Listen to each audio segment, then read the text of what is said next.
is Poppycock if I've ever heard it. Dude. Straight Poppycock. I just want to drop a quick Poppycock real quick, but Poppycock. Yeah. Kidding me? Definitely That is Poppycock. for tips. Yeah, but during an alien invasion, please. $2.13 an hour, and she's trying to pay taxes on that. That's Poppycock. All the way, Poppycock. Yo, what's happening, y'all? Woo! Yeah, it's time for another episode of Reel Poppycock. As always, we are your hosts. I'm Ed. This is Trevor. And I'm confused. I just watched all of the country music Hall of Fame performances, and now you're telling me that this is No Country for Old Men? That's exactly. This is Casey. What's up, y'all? Exactly. I'm goofing. Yeah. So y'all see it? Take a look. Right there. Take a look. Yep. Yeah, We're here. that's right. We're here. Today, Not all men, mostly old. today it's the Mostly second. It's the second installment of our or the second film in our Coen Brothers installment. Yeah. And we're gonna be doing 2007. Listen, No Country for Old Men. Casey already said it. There's no need to really even. They ran it. Yeah, you It's know, on the description of the it's episode. right there. It's right there. And so, like, we just gonna jump into this thing because I cannot wait to talk about this movie. It's definitely one of my favorites. So, Trevor, as always, kick them off with some real basic facts. All right. Thank you, Ed. No Country for Old Men, released on November 9th, 2007, with a runtime of 2 hours and 2 minutes. Created with a budget of $25 million and reaped a worldwide box office take of $171 million. Whoa. Okay. So this 2007 movie was adapted from the 2005 novel No Country for Old Men, written by Cormac McCarthy.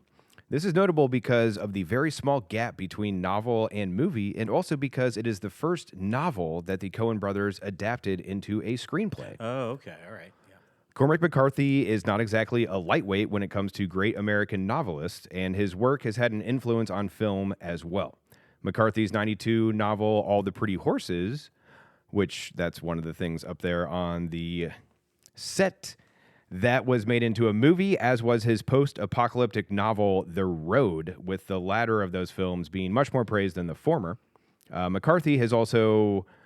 He wrote the screenplay for the 2013 film titled The Counselor, which was directed by Ridley Scott, and at least for me, was a total letdown considering the creators and cast. Right. Okay. All right.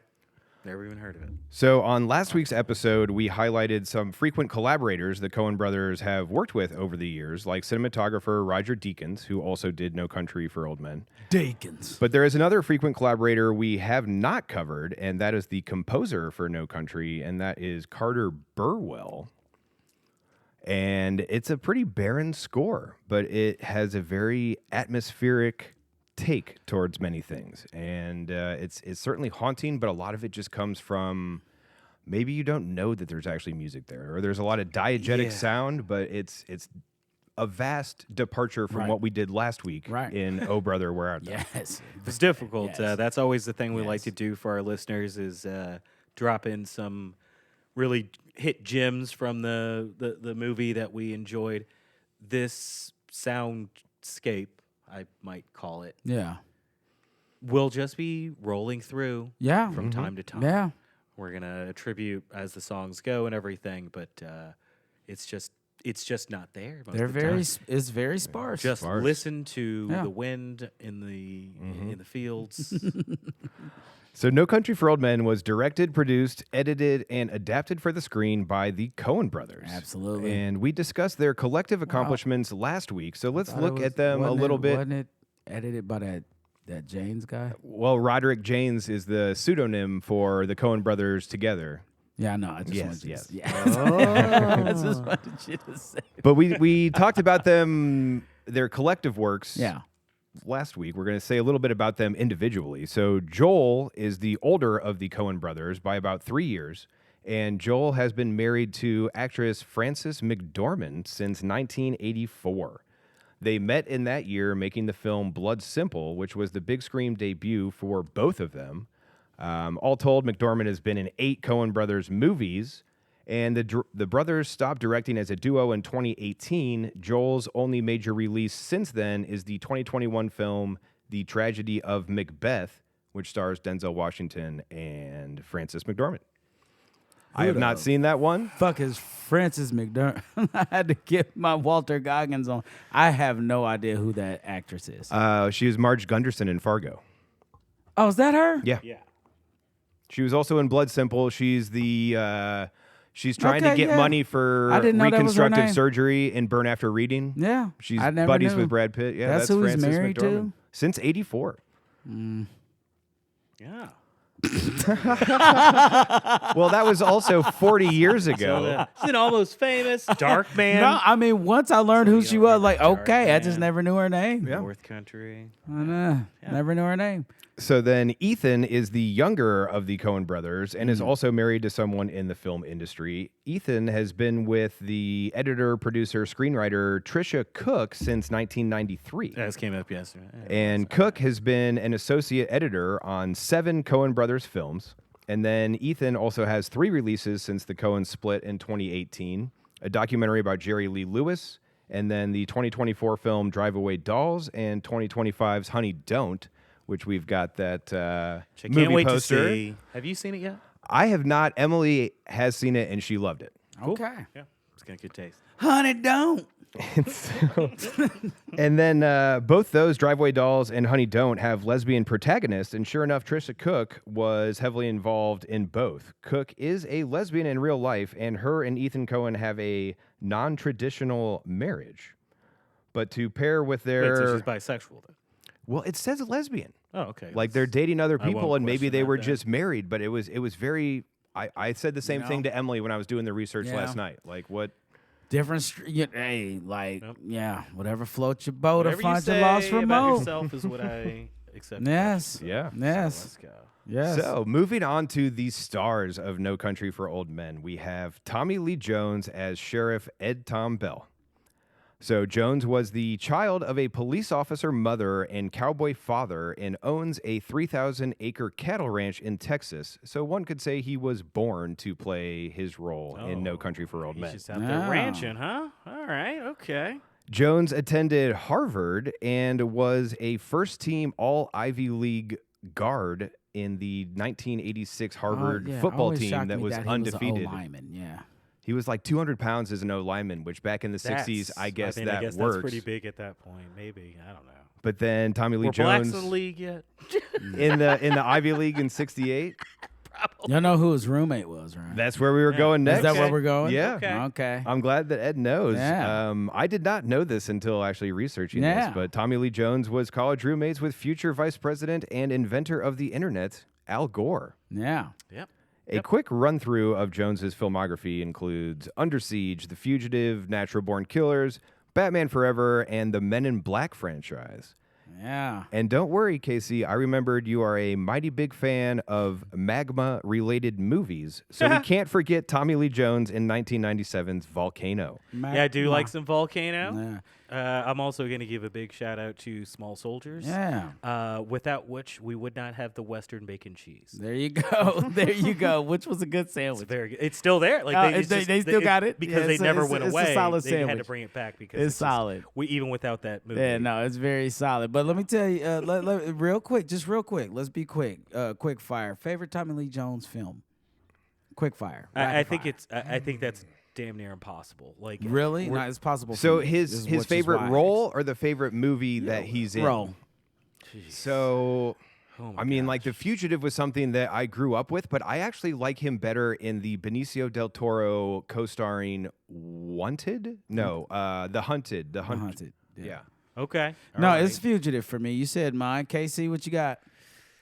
Ah, it's tough. I mean, U.S. Marshals is really surprisingly good, even Okay. for something I wouldn't like. But Yeah. I'm probably just going to go with Batman Forever. He's having fun. You know what my that least fun? favorite role? What's that?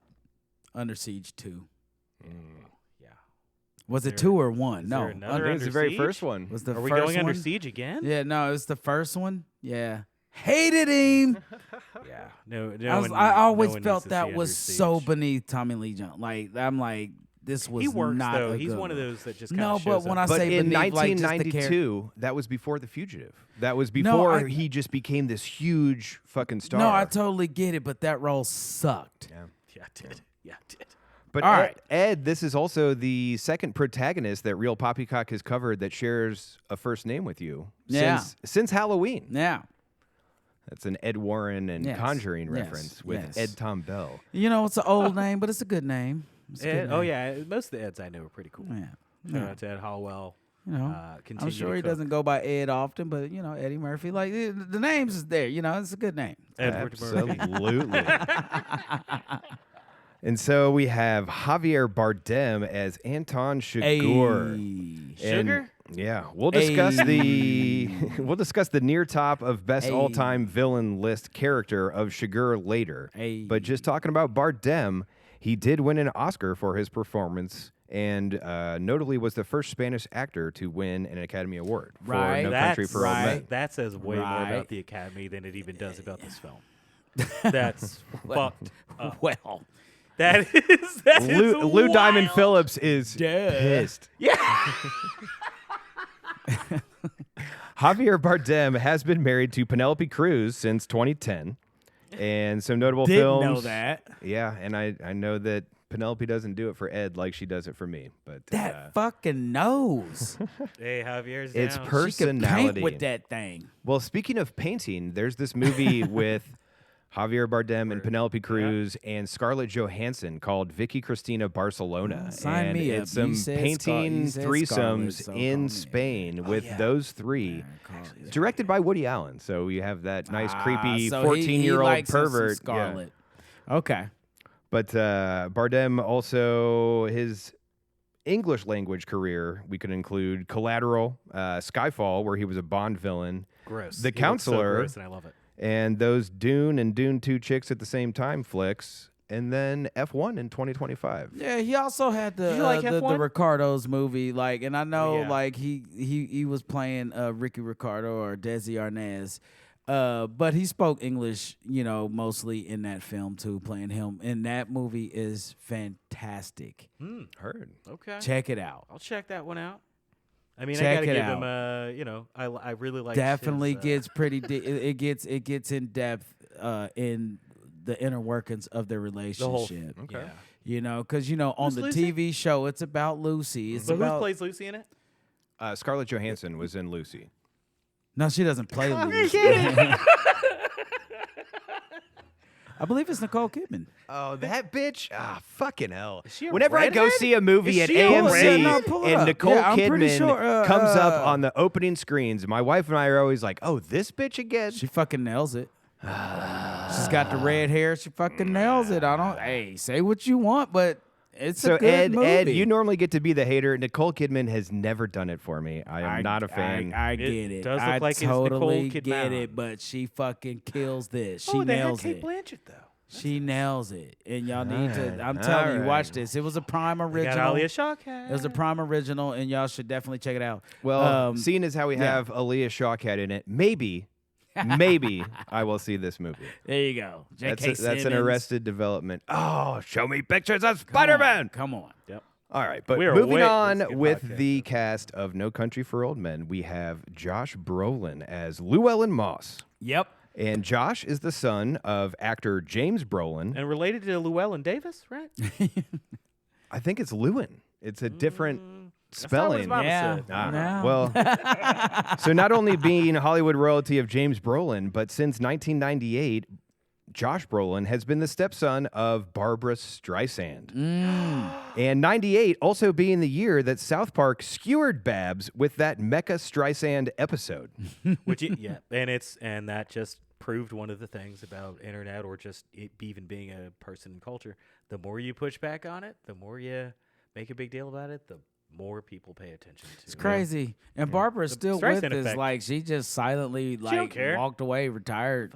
care. Like, you know? She had a whole damn career. She did. Like, a whole fantastic damn one. multiple careers. Like, a Like, fantastic She's one. fine. Yeah. And Josh Brolin's film career goes all the way back to The Goonies in 1985. That's where it all started. From them Goonies. That's where it all started. But by the mid-aughts, his career was in a notable downswing. In 2007, Brolin was in the Grindhouse team-up movie that had Quentin Tarantino and Robert Rodriguez, with Tarantino doing Death Proof and Rodriguez doing Planet Terror. And Brolin was in the Planet Terror segment. So Brolin had Tarantino and Rodriguez help him create an audition reel for the Coen Brothers for No Country for Old Men. And that's where, after he was cast in this, his career skyrocketed. And some good films like American Gangster and Milk, mixed in with some duds like Jonah Hex. Oh, I like Jonah Hex. What are you talking about? That's goofball.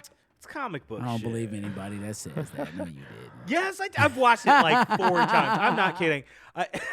I forgot he was in Hollow Man. He is in Hollow That's Man. my shit right there. Brolin now He's shares dubbed, yeah. something. I didn't want to talk about that motherfucker. But Brolin shares something with Robert Downey Jr., which is playing 2 different characters in the Marvel Cinematic Universe, because Brolin was Thanos and Cable in Deadpool 2. I hate it. I hate it when they do that. I hate it when they do that. unnecessary. Because he they're just should have very been Cable. unnecessary. There's enough actors in Hollywood He's just Cable. to where this should not be a thing. He's And great as ever. Cable, and it's not even that he's bad as Thanos, but it's just like, just have somebody else. Just somebody else. Anybody could have been that thumb. Right. Especially for Hey, how I'm not into the comics, and y'all are. Can y'all tell me this? Yeah. Was Thanos? Was his chin always a nutsack? It actually Even gets in a the little comics? more exaggerated at times. Not like he changes. I'm saying a in bit the of comic form. books, Yeah, like he had the sometimes. nutsack It's chin. actually he's more pinkish too. Okay. I was just Am curious. I wrong? We can I was check curious. the I was just Thanos curious. action figure I on the was just set break curious. and see how Yeah, we'll ballsy check. his Like, chin what's are. up But with I the see scrotum? a What's million up with the ways to scrotum die in the chin? West, and that was also, we're talking about balls and chin. That's Peter Griffin as the ultimate Yeah, balls listen, on Oh, chin. the that, Volchinian. and when I tell you that is my shit right there, like one of the absolutely hilarious. Wow.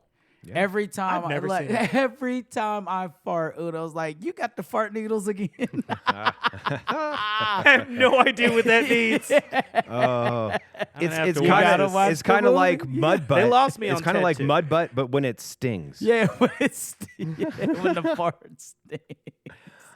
And continuing with the cast, we Okay. have Kelly MacDonald. So Kelly MacDonald as Llewelyn's wife, Carla Jean Moss. Yeah. And Yeah. MacDonald did a tremendous job of pulling off an accent from West Texas because she is Scottish and was born in Scotland. She was Really? in Peaky Blinders. Yeah, well, I and her love first Peaky role was in 96's Trainspotting. Oh, that movie's fucked up too. Yeah.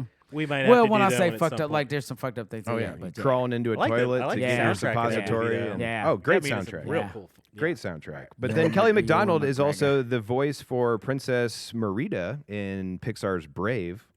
Okay. Oh. All right. Right on. And I also liked her in Choke with Sam Rockwell, that Chuck Palahniuk adaptation. But rounding things out, and since we are getting towards the end of Real Basic Facts, and this person is going to talk, we'll have to talk about him more in a future episode that more features him. Yes. But we Talking about have Garrett Dillahunt.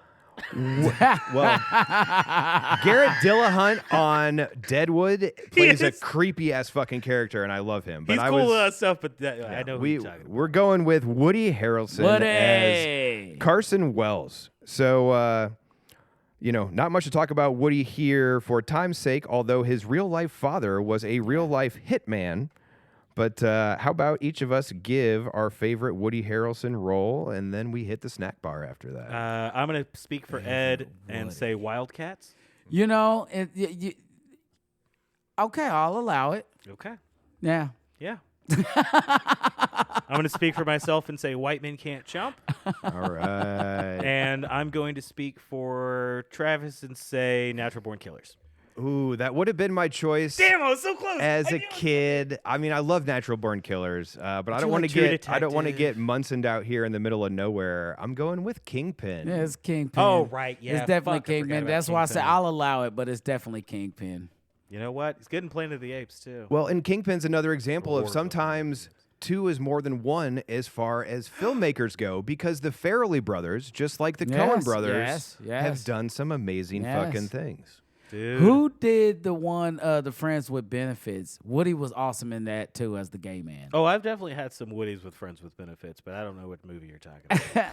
Friends with Benefits. Yeah. Justin Timberlake and Mila Kunis. Yeah. Ooh. But yeah, Woody plays their gay friend, and he's excellent in it. I don't know about Woody playing gay. Excellent. He can play bi. Woody is by I far the believe best it. part of the 2012 movie with John Cusack. Oh man, Woody's I a don't do like survivalist. 2012 all the way around. that movie sucked. Wolves in New York. It's so That bad. movie It's so sucked. bad. Oh, it's so Sucked. bad. But All Woody right. was great. Woody was was great. great. He's also good in those Hunger Game films. As much as the Hunger Games sucks and it's weird and stuff, his character is really well placed to just be like, You know, fuck. and then we'll get that snack. But I gotta say this since we're talking Snack it up. about it. I think the biggest issue I had with the Hunger Games, because I did not hate the series. I did not. Okay. My biggest issue is they're not rated R. For what Right, the yeah, they should subject get real of that brutal. movie is, should When they be cut away from absolutely them disgusting. picking up the weapons at the very Yeah. beginning of the thing, I'm like, why are you watching? Why are you showing me this And I woman think running off in the distance? I think it's one of the few franchises that would have benefited It's a more. As YA. hard as large as of a franchise as it, I think it benefits even more if it's rated R. I All do. right. I'm all about rated R Yeah. movies, and to try to appeal to that teen crowd, things go down to the PG-13, and that is sad sometimes. Nah. But Well, you've heard it here first, folks. I'm glad Ed Deadpool wants didn't to give see a fuck. these kids die.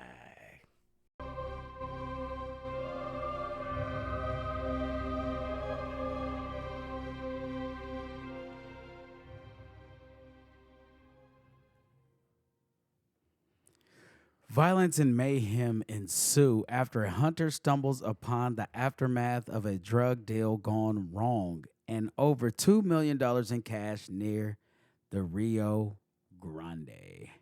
Or Yep. the Rio Grande. Do y'all No, say no, Grand or I Grande? think you pronounce it properly. Rio Grande. Grande. Do you say The whale's Grand- vagina. Grand or Grande, Trevor? well, it's one of those where do you say tortilla or do you say tortilla? And the river, I imagine, had to have been the Rio Grande long before there were ever West Texans talking the way that they do in this Rio movie. Grande. Yeah. I'll wait until the river tells me its name and pronouns. I will treat it properly. You know, and I asked that because, you know, there's words like caramel and caramel. Like, you know, what do you say? I think those are different things too. I Are they feel like. really? Yeah. I don't know. Caramel and caramel. I It's feel like just maybe that's melted even sugar. a different. Well, there's Well, there different can be temperatures there can be of a sugar, spelling different if you add that times. extra A in I the know middle. it, but it's describing butter the or exact same without. thing. Yeah. All right, so That's what this podcast is about. yeah, you know, the last one I'll say is Caribbean and Caribbean. Caribbean. When you're talking pirates, it's Caribbean, but you'll never say, "Yeah, Uh, I'm taking a cruise to the Caribbean." Actually, I've said that multiple times. Really? Yeah, I mean, I'm not You doing and it no all the one time. else. What would, Caribbean. It's a drink. Caribbean. to say, what would Billy Ocean say? Yeah, I was Yeah. gonna say. Well, that fits when it comes to the. That's his family. You know. All right, but no, that was the synopsis according to IMDb, and they were pretty spot on with it. So, okay, so in 1980. Hitman Anton Chigurh is arrested in Texas. He escapes by strangling a sheriff's deputy and steals his car by killing the driver with a. Oh, let me start that. Yeah. over. Whoa. Yeah. Let me oh, start yeah, that over. Yeah. You got to get back to the theater, lady. Let's rewind it. Okay, thank you. In 1980, Hitman Anton Chigurh is arrested in Texas. He escapes by strangling the sheriff's deputy and steals a car by killing the driver with a captive bolt pistol. Later, he spares the life of a gas station owner for correctly calling a coin toss, which kind of sets the tone of how Chigurh works. Yeah. So, I think he still went back and killed that man later. you think so? Yeah, he's just the dude saw his face. He says that to somebody at some point.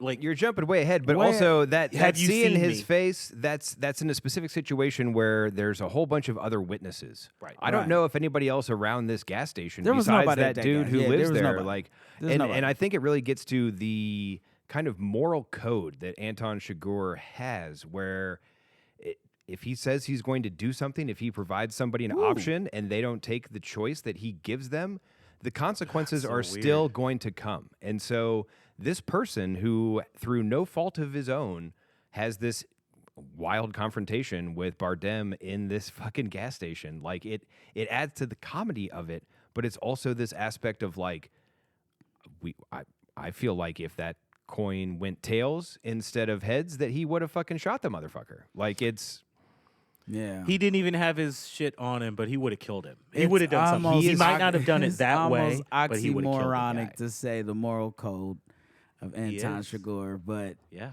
yeah, it's kind of like the Well, honor it's a amongst thieves psychosis. type things. It's Yeah, like no, and it I'm might just be- saying- psychosis. it might be more of the ethics of just like, okay, this is I live in this world. I am kind of the personification of death to a certain extent, or Yeah. at least the consequences of one's actions. And so if people don't think about how their actions have consequences, they will reap the windfall that Anton Chigurh brings upon them. Even though that gas station dude didn't do a damn thing. Well, So he then asked him that's where the he was coin flip. from. Yeah. He made presumptions about identity, potentially. I don't know. I guess. Yeah, he was like, "You're from Dallas" or anything. But this whole intro starts with like a Tommy Lee Jones voiceover, and we see Anton Chigurh being arrested, and then we still haven't seen his face, and we don't see his face until That's- he's that's choking out the facts. deputy. That is And facts. is there I don't even know if it's a poppycock, but it's like it's a minuscule split second between when Chigurh is going to choke this motherfucker Yeah. out right after he Right, drops the right. phone. And Like it's a it's- split Yeah. second between It's so when I'm going to fast. say this and hit this home. yeah.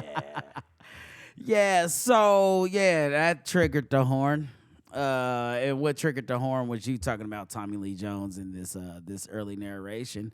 I'm gonna go ahead and say it. So that triggered the horn for the Poppycock Pop Quiz of this episode. Okay, so for new listeners, the Poppycock Pop Quiz is when we review these movies, I'll take the time to carve out a few questions from the movie to ask my fellow co-hosts here. Just to see who's on top of their shit for this movie and can take home the honor and the title of movie buff of the day. Okay. Buff of the day. So that's how the pop quiz works. And like I said, speaking on Tommy Lee Jones, we're gonna go there. It's gonna be my first question. My first question, because it comes out of that narration. There's your right. hint. Yeah. Okay, so the first question comes out of that narration. All right, 5 questions. We're going to keep it simple. We're Okay. going to keep it pushing, okay? How old was Sheriff Ed Tom Bell when he became the sheriff? Younger than his father was? Yeah, but he said an age. Okay. 26, You were very close. 27. Nope, you're going the wrong way. I'm going the wrong way. 24. Now, see, you went too low. Goddamn It was quarter, 25. quarter Quarter century. century. Yeah, Goddamn 25. quarter century. I'm Yeah. thinking of other numbers that may Yep. or may not come up later. Yep. He said 26. I was 25 when I became sheriff. You know, my dad was a sheriff. Then he goes into so there you go. So 25, All right. okay, Numbers. Okay. Yeah, you know what? And let's stay with some numbers here. Okay, let's stay with some numbers. What 2 rooms did Llewelyn rent out at the motel? 138 and 38. There you go. Damn, Point yeah. to Trevor. Very good. That was very Point quick. to and- yep, Trevor. yep, good stuff. Okay. Next question. We're gonna stick with some numbers here. How much money did Llewelyn find at the drug deal gone wrong? $2 million. Okay. I got 2.4.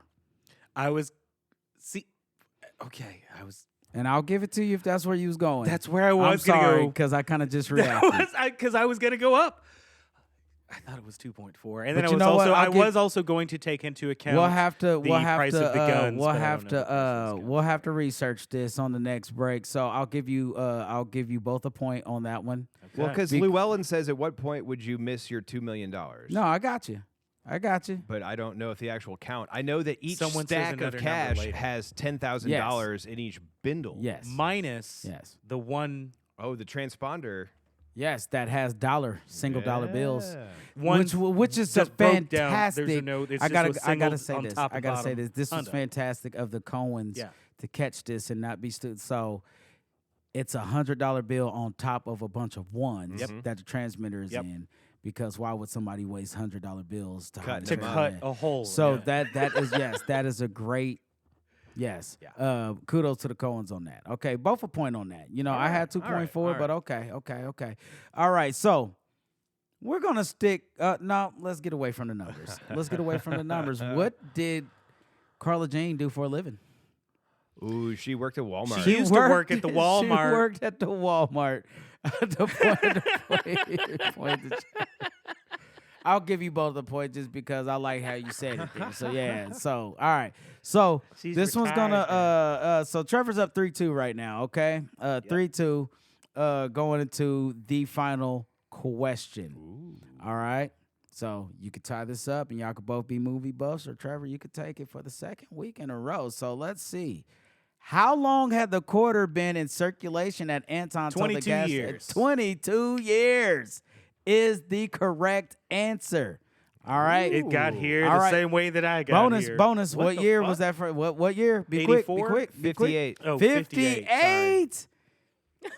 It was 58. I was saying weird math in my head. I was thinking about the fucking half-life It's of a been in quarter. circulation for 22 years, Which but I it don't- was minted in a year You that just hasn't gotta happened imagine yet. he steals somebody's car and he flips a quarter to Well, I'm himself. just laughing at the fact that you said 84, 84. and this movie takes place in In 1980. 1980. That's which also like how Future quarter. we've complimented movies in the past for showing how like a cell phone can't work, like in Got The that quarter Blackening or something from like that. Doc. Like this was a way to place the date of the movie in a not subtle, but at least buried within the story Yeah, of the sticky movie. way. Where Yeah. it's like, Nice all right, little we're going to sticky way. say Yeah. that yes, this takes place in 1980. Yeah. Although they also pointed Yeah. a car one time and they say it's like a 77 something, and that places it a little bit too. Also, a thing I like about movies like this one, they're using.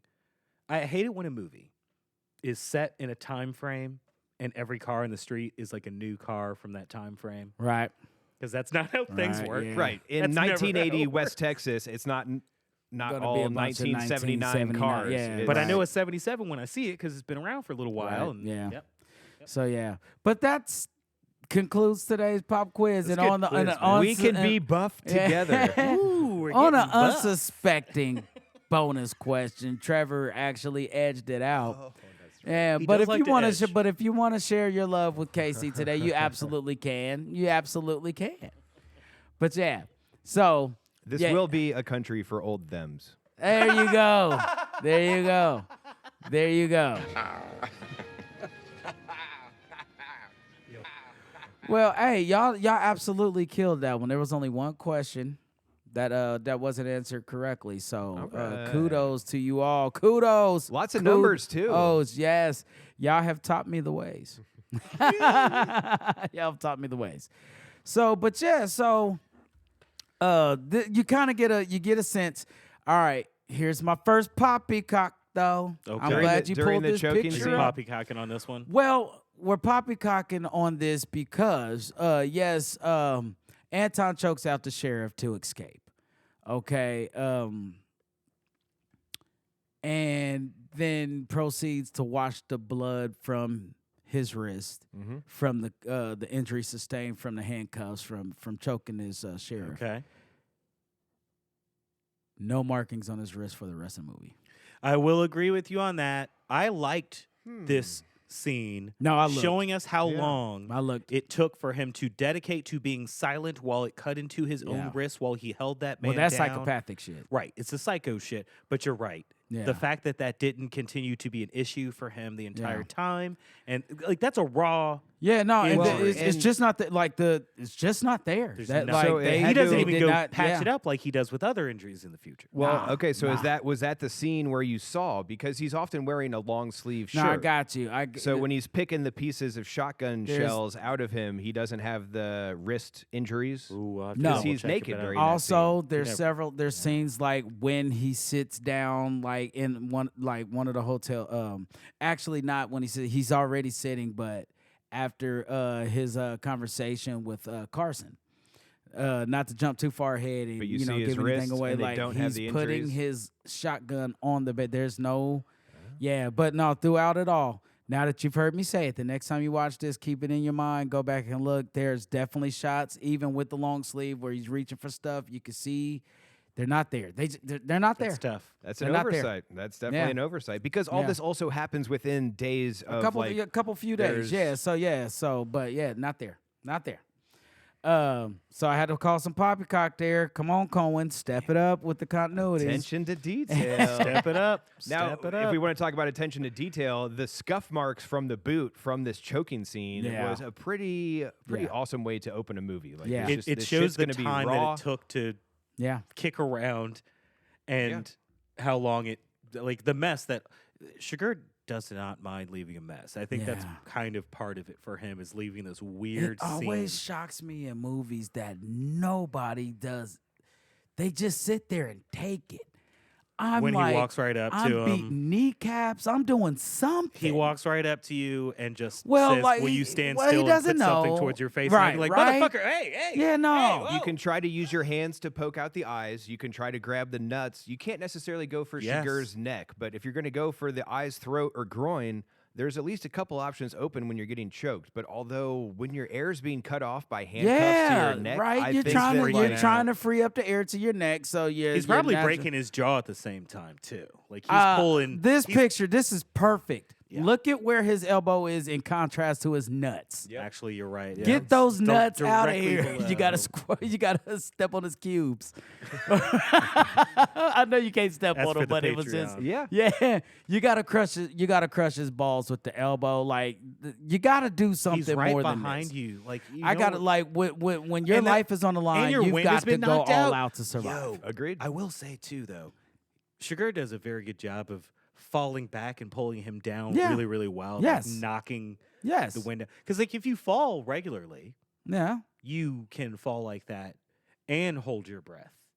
Chigurh's probably used to falling out of all kinds of things pretty regularly and making a fucking. And we don't know how strong Anton is. You don't have to be that Anton strong looks if you pretty put strong. your Pretty strong. if you So- put your foot behind somebody in just the right way and pull them down with your cuffs on Yeah. and knock the wind out of them while they're fighting like that. Yeah. There's it's also gonna the be a aspect mess. of looking at it like the sheriff's deputy seemed to have a little bit of an unfounded ego or hubris. So he did not expect that anything bad was going to happen. So then as soon Yeah. as something bad happens, he was unprepared to do I'm anything prepared. about it. I'm prepared. All right. He did No, not know real. what he That's was real. dealing with. And I was not calling Poppycock there. I'm just saying you got to fight. You got to fight. Sheriff, you got to fight. Okay? So now you know, so just in this first 10 minutes of the film, Really, even 5. Yeah. 5 already then killed 2 people. And it seems unnecessary because what he's going to end up doing. Yeah. Like I thought it was unnecessary. Already then killed 2 people. But he continues to go on like Yeah. keep killing and switching cars and stuff. Yeah. too. Well, that also makes sense because it's harder to track. And so he Yeah. drives the It's the sheriff's 70s. car away, and then he pulls someone over, and then we get to see the first use of the bolt-action gun. And he's just like, Which you mind can standing we a minute, can we take the standing time to still? say this is by far the coolest murder weapon? I don't know. On I'm still film. super into a CD. The CD was awesome. The CD's awesome. I mean, that was really awesome. The CD's awesome. The reason why I'm going to give this a slight edge over the CD is because this is absolutely real. Yeah, well, yeah. I've You been can rewatching. absolutely you could go around and you could do it, and it's a brilliant murder weapon because you leave no trace. Well, we I There's mean, no you shells. do, I'm but saying there's no shell. shells. Yeah. There's not like a rod that blasts out and goes confusing. back into the that's I've We- been. we I know could better phrase that- it. That's a killer weapon. Anton Chigurh definitely he does not come in peace. No, He might be not a at fucking all. he might be a dark angel of death. Right. It's like a slaughterhouse weapon too. I've been rewatching American Gods, Okay. and there's Yeah, a it's just like- yeah, character yeah. that's like a Russian god that's in America, and he's like, I used to just do it naturally, and we just hit him in the head, and it was super good one time. Mm-hmm. Now they do it all gross, and he's like, there's no attachment to it because there's a truth about that. When you're using this bolt thing, it is that like detachment of it. That it's that quick and it's that Well- efficient that it just goes straight through their skull and puts them It's down. also a practicality about it, which Tommy Lee better for Jones the has meat. a whole soliloquy Yeah. about why you can't just like shoot something. But we can get back to our very first Yeah. episode, which was the Texas Chainsaw Massacre, and they even talk about how like you hit them with the sledgehammer. Well, that's the old way to do it, Right. And this is the Yeah, new they way to talk do about it. And part about this being the new thing, 1980. There's a fear from the old generation of what is to come from the violent younger generation. And that's all this shit just kind of makes it extra intimidating and scary, and they don't know how to process it. No. But yeah, it's probably my favorite murder weapon in the movie. I'm not gonna lie. Like from the first time I saw this, I'm like, that's just like that's hard body. That's very hard body. creative and multi-use too. Yeah. Pop Hard locks body. with it. Yeah. Yeah. Pop locks and pop brains. Yeah. Meanwhile, Llewelyn Moss is hunting pronghorns in the desert. He comes across the aftermath of a drug deal gone wrong, finding several dead men and wounded Mexican and a wounded Mexican man begging for water. Drugs in a truck and a briefcase containing how much money, Trevor? 2.4, evidently. Well, you know, this says $2 million in Uh-oh. cash. Like I said, we will research Yeah, this we're on the gonna break. get into it. He takes the briefcase and returns home, feeling guilty. He returns with water that night, but finds the man has been murdered. He looks up to the ridge and sees two men with guns who pursue him in a truck. He escapes by diving into a river. After making his way back home, Moss sends his wife, Carla Jean, to stay with her mother. Yes, let's talk about this. This is the scene that I probably wanted to talk about the most. Okay, when I was talking before we started recording about unnecessary stuff the Coens put into this movie. Yeah.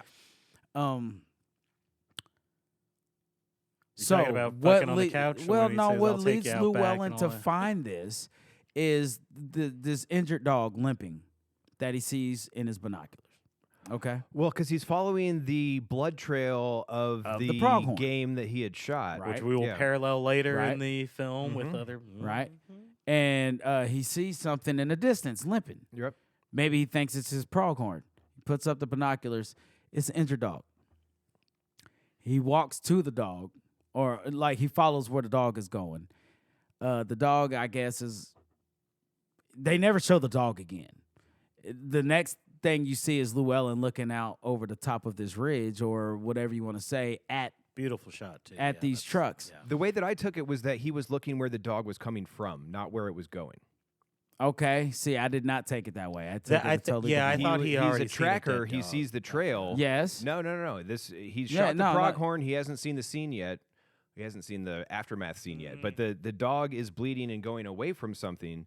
And so, in the same way that when he's looking for the ultimo hombre, he's looking at where this shit came from or where they're going. He's putting himself in the mind Yeah. of said creature or character, and he's a hunter. He had these tours in Vietnam. He's definitely adept at figuring things out in this environment. And so he's trying to think, where would this dog in the middle of nowhere be bleeding from? Where did it come from? He's curious about that, and then he looks over the ridge and sees all the Okay, cars. so the dog came up the hill. The injured dog came up the hill to where he was. I believe so. Towards the other And animals so- and noises and stuff. Yeah. Was the dog coming towards him? I think it was more of a path being crossed. Like, I don't think it was like With if the- we go with the into a pronghorn. three-dimensional space, it's like the pronghorn's going one way, the dog kind of crosses, he sees the blood trails, and he's like, well, this doesn't fit. So where did it come from? And then trying to figure out where it was located. Yeah. I mean, So- obviously, It's still Yeah. Poppycock. Couple It's thi- still him Couple going. things. where he I doesn't don't. need to I go don't think a there. You dog don't need to go there. wanders that far away from its owners, even in injured, even when it's injured. I actually would agree with that. I don't think so. It would I actually don't. stay close Yeah, to their I, owners. I don't. while I don't. injured, Yeah, I most don't likely. think that it gets that far away. Number two.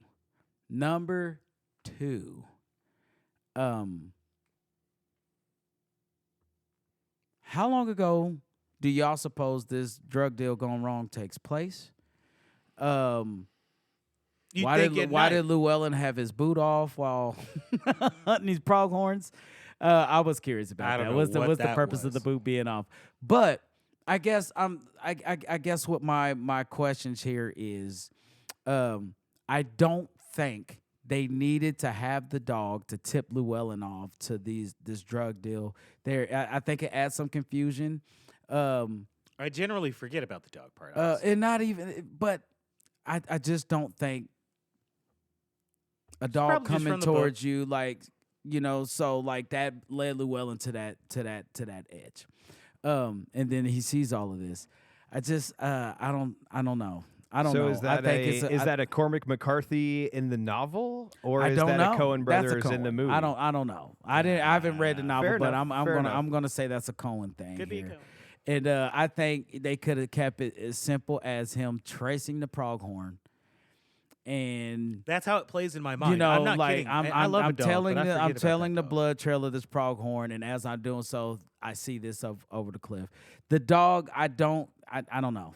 Fair enough. I see what you're saying. I think some of it's just to show the adept nature that Llewelyn Moss has. Yes, no, I got you. I get what they're. Yeah, I get exactly Whether what it was going for here. necessary. Yeah. He does seem I get like exactly a guy what that going like. for. It's weird. We get a thing from Llewelyn where it seems like he's supposed to be like hyper aware and really smart and really able to plan things out, but also he's the kind of person that sees a crime scene like that and then starts grabbing weapons Yeah. and putting them on his person, and then he looks in the back of the trunk and he sees. I told y'all before we started recording, I am backtracking through my own footsteps to get away from this scene as soon as I see it. Well, it's also it's a different time, and so in 1980, like all the different technology we have, And a different time for a black queer in America. Absolutely, I'm getting the fuck absolutely. out of here. And if we go to the next scene where he's looking for the ultimate hombre, the ultimo hombre, the last man standing, this is where my poppycock would come from. Of that, him and Carla Jean Moss are living their modest life.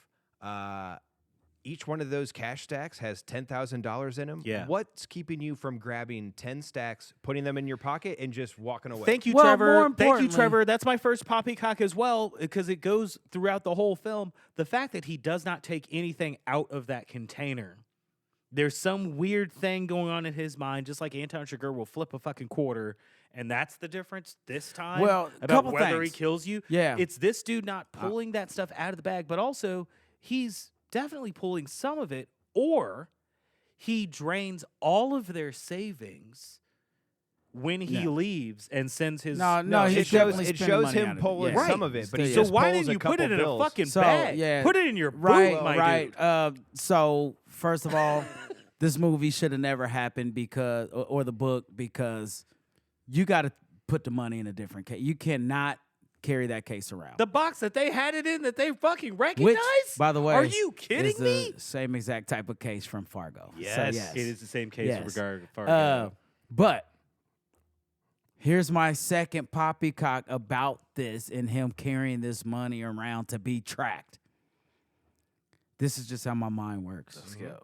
And ever since Let us into your fucked and up ever weird since looking mind, Ed. into this for like Ocean's 11, which we will do. Yeah. We're doing all of the oceans at some point. Well, starting with 8. How much do you two think 2 million? Let's say 2 million. I looked up Right, 2.4 Oh, how much it and weighs? to how much that weighs. How much do you think it weighs? Oh, I bet it's probably 80 to 100 pounds. No, in it's not. It's not $100 quite. No, bills, cut in it in half. $100 It's- 40 to 50? 40 like a 44 brick. Yeah. 44 pounds. If it's $2 million, if it's 2.4 million, it's 59. Okay.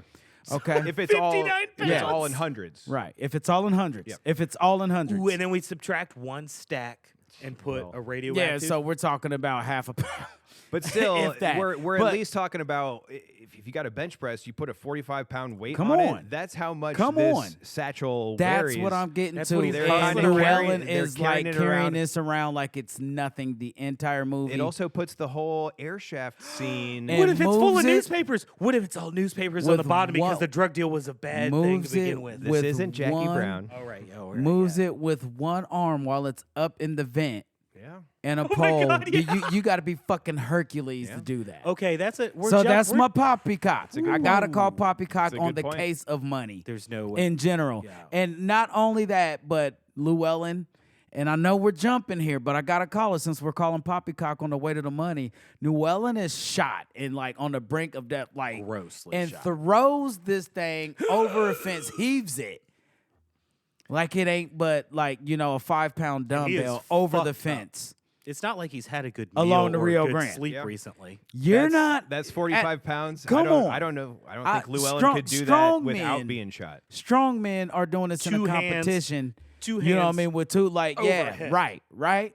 It's a And Llewelyn pump did this shot. shit with one arm. It's Poppycock. It's an oversight.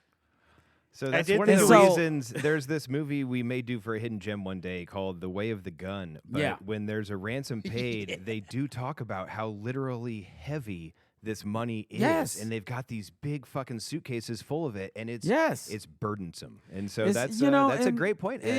Yeah, it adds Burdensome. up quickly, and it kind of it's kind of like it's oversight because it's paper.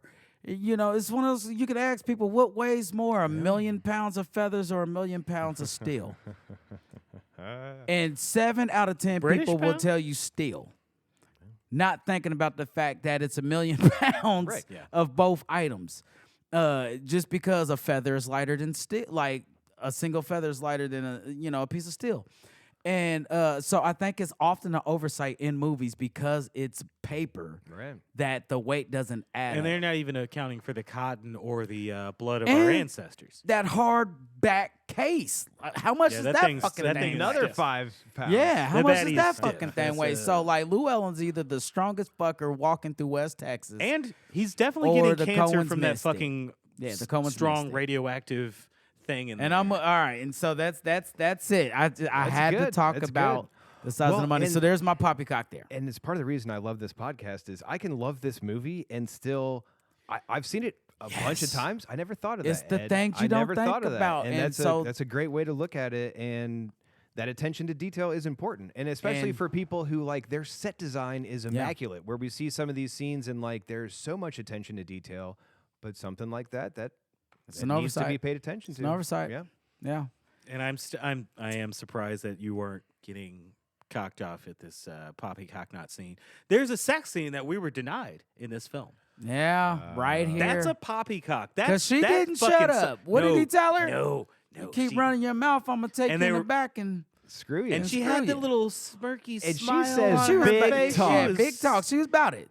She knows big about. talk. Yeah. She knows exactly what she's about yeah, to get. she was And about yes, Casey, I agree. I would have enjoyed seeing that Loved sex it. scene. I Because I did. also think if they film that sex scene and Josh Brolin does a good job and they actually show the penetration, you know just- that Kelly MacDonald's going back to her Scottish accent if she's getting hit in the right way. Oh my gracious! Was that a Chewbacca? Wait a minute. Oh, that's my Scottish accent. He pulls That's out. my people. She's like, why have you stopped? What'd you put it away for? It made me think that his character must be bad at sex because otherwise, What do you put it she away would have really for? popped off. I don't know. More. She loves this motherfucker. I don't know. I to think no he's end. loves swinging him. dick. She loves Yeah, his dirty because draws. swinging she dick. loves this motherfucker's dirty draws. Yeah. They're living in But- a trailer together. They got no sort of fancy shit. They're pretty and happy. Yeah. Man, I love not. Yeah, It's a good Who cares playoff. about that fancy it's, shit? It's fun. So, and then, his so fucking right face after in the this, show, he decides to go back out. Right after that, he decides to go back. I'm surprised he went to sleep. There's another fucking Because he I've never wondered has about to that decision. ever since the first time I saw this movie. And so, is it try to show that Llewelyn has empathy because Because there's he It takes shows water. he's stupid. It shows a he's drug stupid. dealer who's been shot who wanted water earlier? It shows and he he's couldn't stupid give to it think that him? that person is not now dead because Right, he didn't you're give him bleeding the water and fuck he was out. bleeding out. It's stupid for him to go back and think that there aren't going to be other people there because we see him be so cocky and so smart about scoping things out. Hey, if this guy was going to be taking a rest anywhere, he'd take a rest under a tree. Yeah. Right. Right. Smart. Oh, But then we also have like him coming back to this Yeah, place and like just I said, parking his truck the in whole the same desert is fucking Poppycock spot. for Yeah, me. and No, it that- sets, that- it sets the there. course. And I'm not of even going to events of call the- Poppycock on Llewellyn going back out. What I am going to call Poppycock on, though, is him outrunning a truck That was Yeah. wild. that's tracing him down. Yeah, That's Poppycock. huge Poppycock. There's no way you're outrunning this truck. They want you dead. They're like, who are you? This movie They're makes gonna me hit wonder. the gas, and if they don't run you down, they're at least gonna get close enough to just blow your head off your shoulders. He makes it to the river somehow, and here's another bit There's of another Poppycock. Poppycock. You know, the that gun bullets gets going drenched. through water, and the fact that Well, okay, yes, it's two. They're two You in got one. this, like you Poppycocks got on this one. wet handgun. Like, all right, a lot of times that gun's gonna malfunction because it's soaked. Even if it's even. Is it it's possible not- that it doesn't? Yes, but I'm gonna call Poppycock because all he does is empties He the just chambers chamber. it, right? Yeah, he Like, he empties the just- chamber and puts he the wet blows in fucking it. clip. Yeah, He blows back at it. it. Yeah, Okay, like but okay, so Yeah. and he hits that not dog even right not in even the chest. disagreeing with the logic of what you're speaking of. I also think there's many movies or even novels that would just have the person pull the gun out and immediately use it like nothing Yes. bad had Yeah. happened. Yeah, so it is it's nice at that they least showed that. I acknowledging like I got that you. I this got you. person is smart. They've been Totally in Vietnam understand. where they were probably in Totally some understand. Forrest Gump style rainstorms. But they know Totally- their gun totally- has to be there you dry. go. Here's There what you I'm go. going to say though, Trevor. I'm with you. Don't show me the feet if you're going to say that the shoes are the smallest. Don't Also- add just also, subtract. for- and also like, bullets I've- go through I've water s- pretty easily. It's not like they get deflected And you're gonna have to when put you're more than just shallow in water. one bullet in that. Oh, dog that dog's before it taking stops. more than one bullet. Yeah. Sadly, I didn't want to see. yeah. I did. The Yeah, puppet no, of you that never. You dog- don't want to see the that. You don't want puppet to of see the that. dog But in yeah, his but hands was it's really real. funny. It was already is a other dogs pretty- like fucked up in that scene and whatnot. But yeah, there's no way that they don't run Llewelyn down in that truck though. I'm calling Poppycock. Agreed. He's And And I so- think that before we get into our Tommy Lee Jones, do we want to take a quick break real quick? Ooh, yeah, okay. Before we get to the man in brown, Who got top billing on this movie? he did get Who we got haven't top even billing? And really had met the besides least a amount of screen voiceover. time out of the main characters in this. So He yeah. does seem to be the poet and And even got some more money for a bad contract. Did you right. see that? Yeah, extra 15 Yeah, mil. extra 15 mil because of Really? Yeah, the original contract wasn't to par. Like But he had already Or he had accepted some the points on the role. back end or yeah, some shit, and something they like just that. didn't. Yeah, that wasn't acknowledged. So he got an additional 15. Go Tommy. Get him, Tommy. Go. Good Tommy. Tommy, And go. Cohen's get Go better Tommy. with that contract go. work.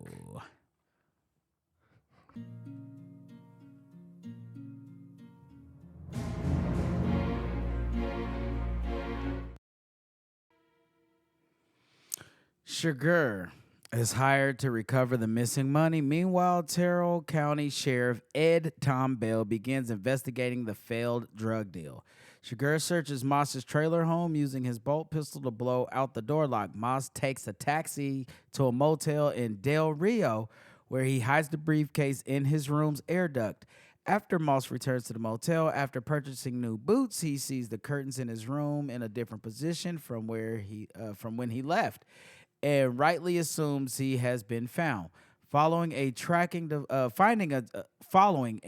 device hidden in the case, Chigurh goes to Moss's motel and kills 3 Mexican mobsters who were waiting for Moss in his room. Moss has rented a second room adjacent to his first room with access to the duct where the money is hidden. He retrieves the briefcase before Chigurh opens the duct. So Bunch of bullshit in this part here. There's a whole bunch of poppycock. you got some. real- You got a bunch of Really? Poppycock? I mean, you already pointed out some of it. We're throwing stuff in an air duct and Oh, it's yeah, 40 okay, yeah, 45 we'll definitely pounds. get that. yeah. But Yeah. I mean, where did this one start off? Yeah, at? we're touching on This sheriff. is- we Sheriff got the Tom sheriff Bell. discovering the scene. Yeah. And then after the sheriff discovers the scene, which there's just these great Tommy Lee Jones one-liners where it's like, well, if this ain't a mess, it'll do until the mess is here type of shit. Yeah. Yo, and what's his name that he picks up the horse from? He picks up the horse from that. From the woman is like, when is the sheriff's office going to start paying me for this horse? I think that's his wife. That's his wife. Yeah, That's we his don't wife. see her till the end, and he does Yeah. a weird soliloquy. But So we have these 3 main characters, which Yeah. we have our protagonist Llewelyn Moss, and we have the Angel of Death, the Dark Angel, Anton Chigurh, following Moss, and then we have Sheriff Ed Tom Bell kind of following the both of them. And Yeah. so at first, Chigurh is searching fucking Llewellyn's trailer, Right, and yeah, they're then getting all drinking the milky. milk. finding phone records that let Chigurh know that there's going to be someone in Odessa that this person is close to. Which is Yeah. gross. Yeah. But after we go through this exact thing of Chigurh going through the trailer, we then have Sheriff Ed Tom Bell doing the same thing. And they get there just past the fact of that the milk is still cold. Still sweating. Yeah, and I love his deputy at this point, who's just deputy exposition. Yeah. Who's just Let's call it in. which is call it in, Like, and call tell 'em in what? to who, Somebody Man was drank drinking milk. Yeah. and which is a psychopathic trait. I said it in the text shade beforehand. If somebody drinks milk Is it slightly in a movie, I feel like it's one of those things where, like, there's that other thing in films, and it comes up in TV a whole bunch too, where if someone coughs, then they're gonna die, or if they're taking pills regularly, they've got a heart condition, like they just swallow pills from a weird container. Like, there's one of those things where I think something about drinking milk, like we talked about, it's not a thing that you should be doing in the middle of the day in Texas. I guess. Yeah. Now, far as Ed I'm Tom Bell concerned. did it. Didn't And mind. he was He drank somebody all else's happy milk. too. How disgusting is that? Now he didn't take it to the head straight out the bottle. He did go and get a glass, but still yuck. Yeah. But this is all three of them have now sat on this couch because we earlier had the Yes. keep talking like that. I'm going to take you in the back and Yes. screw you scene Yes. with Llewelyn, and Chigurh did that. But then one of the things about this movie that I think really adds to the comedy of it is all the minor secondary characters that our main characters have to deal with Yeah. in trying to navigate the events of the course of the film. And so Anton Chigurh, after drinking the milk and going from Llewellyn's trailer, goes to the trailer park manager and is trying to figure out where Llewelyn works. And so he's talking to this woman, and she's the only woman, really the only character in the entire movie who's not afraid of She didn't give Chigurh. a shit. Don't give a fuck. And although she seems to not give a shit, but then when she realizes that Chigurh realizes that there's a third person because there's some clatter in another room, and then Chigurh really starts to actually leave, you can see some of her facade fall a little bit, where she's like, Really? that's how I felt when I watched I it. don't know if I because noticed that. she kind of turns her head like, and Right. You know, because that's insurance. I think it was a facade, and then we hear that, Okay. and the facade drops, and the assurance comes through of her saying, "And you're not going to 'Cause- kill me when this other motherfucker's right here. You're not going to." I just Even though she like, definitely is not willing to deal with anybody's bullshit, and it was big kind of like, shout out to when her for not Chigurh giving out looks people's back details. like seriously, look and back. she's just kind of like, That's where I feel Yeah. like he comes No. back and What- kills so many people later. No, it's Regular- what this not is in this it's movie. because of what his character is. So Yeah. Anton Chigurh, he has his ethics, and so this woman, she also has her ethics. Right, yeah, she's a Her stand-up. job is that she's not going to give away information to someone who has not deserved the information to be given to him. And so she is standing by her moral code, and ultimately, can't even fight if it. that pisses him off, he doesn't kill her because she is doing the exact thing that he does, Mwah. just I in wanna a different kiss you, way. Trevor. That's exactly. That's how we look at that That's scene. exactly how that is. Where he's just like, I don't know "Motherfucker," if that's he's why. walking I out don't a know little if bit. that's why he doesn't He kill just her. keeps looking back, and he's like, "Fuck." I don't know if that's why he doesn't kill her. I think he wants to kill everyone all the Well, time. so what? My just thought, doesn't. my thought on why he doesn't kill her is either somebody seen him go in there to speak with her, or like you said, there's somebody but like, and he is very calculated.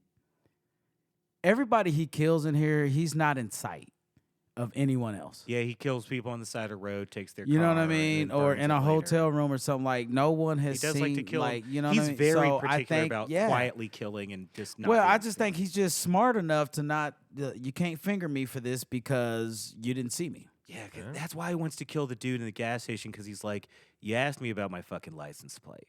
Yeah. Now, like, this is There's this nobody is a, out this here. is a hanging Chad Yeah. that I have to figure out Yeah. now. Is this dude that said he saw a car in Dallas, and then he describes to the cops, and then he's going through his mind, okay, this person's either going to describe me to the police and say that I had a car from Dallas, so okay, he burns that car, like, right? Yeah. He covers that. And he could have killed that dude, but he could've. flips the coin Yeah. instead and says, all right, maybe I just let you live because you Yeah. bought into this gas station. Right. So That's your life. yeah. I like the allure of him having a thought process of what flies and what doesn't. And if Yeah. people abide by what he thinks is like ethically okay, then he will let them go. Are you And saying we can get that- into that with some more people who we may meet later on. But then we get the flip side of this is that Alright. You're saying this dude Llewelyn- might abide? we'll get to that at some point. I guess my only comeback to that is like someone like the guy that helped him, the chicken guy, or even the guy who he pulled over in the cop car. There were no witnesses, so nobody could see to like, so if I kill this guy, nobody doesn't saw want a me do mess. it. You know what I mean? Yeah. Like if he kills her. Somebody else is going to see. You know what I mean? He walks out of there like, like Fair enough. There's Fair so enough. that's the only that's my only reason for saying I think he's just way more calculated than that. So we've been talking about Llewelyn in the motel. Llewelyn also has this ingenious plan to move a 45-pound satchel with tent Yeah, poles. But when he's going to get a a shotgun that he then saws off and makes a badass sawed-off shotgun, he also is like, well, I'm missing my tent. I need a tent. With the most. Well, he just With the keeps most going poles, yeah. poles. He just He needs tent asking poles, for and they're like, poles. "All right, what type of tent do you have?" He's like, "All right, no, I need to buy a whole tent." He's like, "What kind of tent do you want?" "I want the tent with the most With the poles." most All he poles. wanted was poles, and he's got these $100 bills that he's pilfered from the satchel. Yeah. But then he goes back to the hotel, and he's already talked to this woman once who, is kind of giving him the runaround about which room he's taking. And then the second time, he's like, well, I need an additional room. And she's like, well, you can get the room right next to the room you have. He's like, no, I don't want that one. I want this one. She's like, well, that's got 2 double beds. Yeah. That's got to- right? because he is the one that said he didn't want all the beds. She offered all the beds. Right. She The did. first Yeah. goddamn Yeah, time. she did. Everything Yeah. that she's And saying. now you want yeah. another room, and now you Right. want all the beds. Everything she's saying makes perfect Do sense. y'all remember the Yeah, prices you on know what? on the rooms? Also, bitch, shut up and give me the room. Bitch, give me honestly, that is one of the. Fuck you She's just questioning me. confused. What's with She's the just so Inquisition? Just confused. give me the goddamn room and shut up. All right, so I do not remember the prices of The one, this room. the one it at was the Eagle was 26 $26. Yeah. That I one's do not- 26. I don't So recall the price on this one. I got all the prices from top to bottom. You were He ends up studying with for the pop yes, quiz. I was studying. It's $24 for the smallest room, the first one that he gets, and then it's $27. Okay, So they're for the quibbling. doubles. This is a $3 quibble. Yeah. For a second bed. Yeah. But Llewelyn, look, so one thing I said a lot when we were watching this, is Llewelyn wasn't. Llewelyn was, you could tell, was a trained soldier that analyzed things. He just was kind of not the sharpest soldier in the platoon. I think he's used to having a team. He is Well, I don't know, Soldiers like, don't there was run just some alone all things- the time, there was right? just He's some things resourceful, that, but yeah. he's not full of ingenuity. Yeah, there was yeah. just some There's something things else that missing. that He should have left Carla Jean did. with him. She probably could have helped. Some things that probably no, could've helped you know way what, more. you know, Instead of sending her with her mom that just gave up the game. I asked, I said, why doesn't he just tell her everything? Just be straight up. Because he about was at the everything. beginning. But He was giving like he got so clear with her. Like they his definitely have a demise was very he said too much. That's why. To the wrong That's- people. No, he said to her. and Who sent said her who away. said To something the to, mother. Sent her to- away. to her mom. You could have brought And- her with you. It's not like And they to had the sheriff. cell She phones. went to the sheriff. She did- went to the fucking She went to the sheriff. sheriff quick, and she didn't give the sheriff too much, but she did like. Yeah, but she went whoa. like, if I tell you, will you promise it'll be only you? You know, so that's why he But their wasn't telling the sheriff bitch was their nothing. friend. That sheriff. I remember. Did have a way of I being looked their over to friend. Uda. I was like, "See, this is This why is men fucked. don't share shit with y'all." She's like, "Fuck you, man." And that's why I like say he y'all should get just- y'all's Yeah. emotions into it, and then everything's out the fucking window. Because he shouldn't have sent her away. Their whole life was working together. She didn't have to I go get it. home to her Man. mom No. that was sick with the Look, cancer. like she for could have just fucking. like to make things clear, I'm absolutely on the side of like tell her everything and let's get out of this together. Because it would have been I'm on so that much side. easier for but him. the more you watch the They both movie would've and died you see probably some of still. the shit like that, the decisions that Carla Jean made, you're like, now I know why I didn't tell the bitch. yeah. You know, so that's all I'm It's on saying. a need to know basis. Yeah. I loved her. Yeah, I And my loved it. mother-in-law does not need to know. I loved the reality of the phone call too, where you're on the phone with someone, but you're also on the phone with whoever the fuck is else around Yeah. them, because that's how it was when the phone was attached to the wall. Yeah, and you know, but I do want to say this though. Anton is sharp.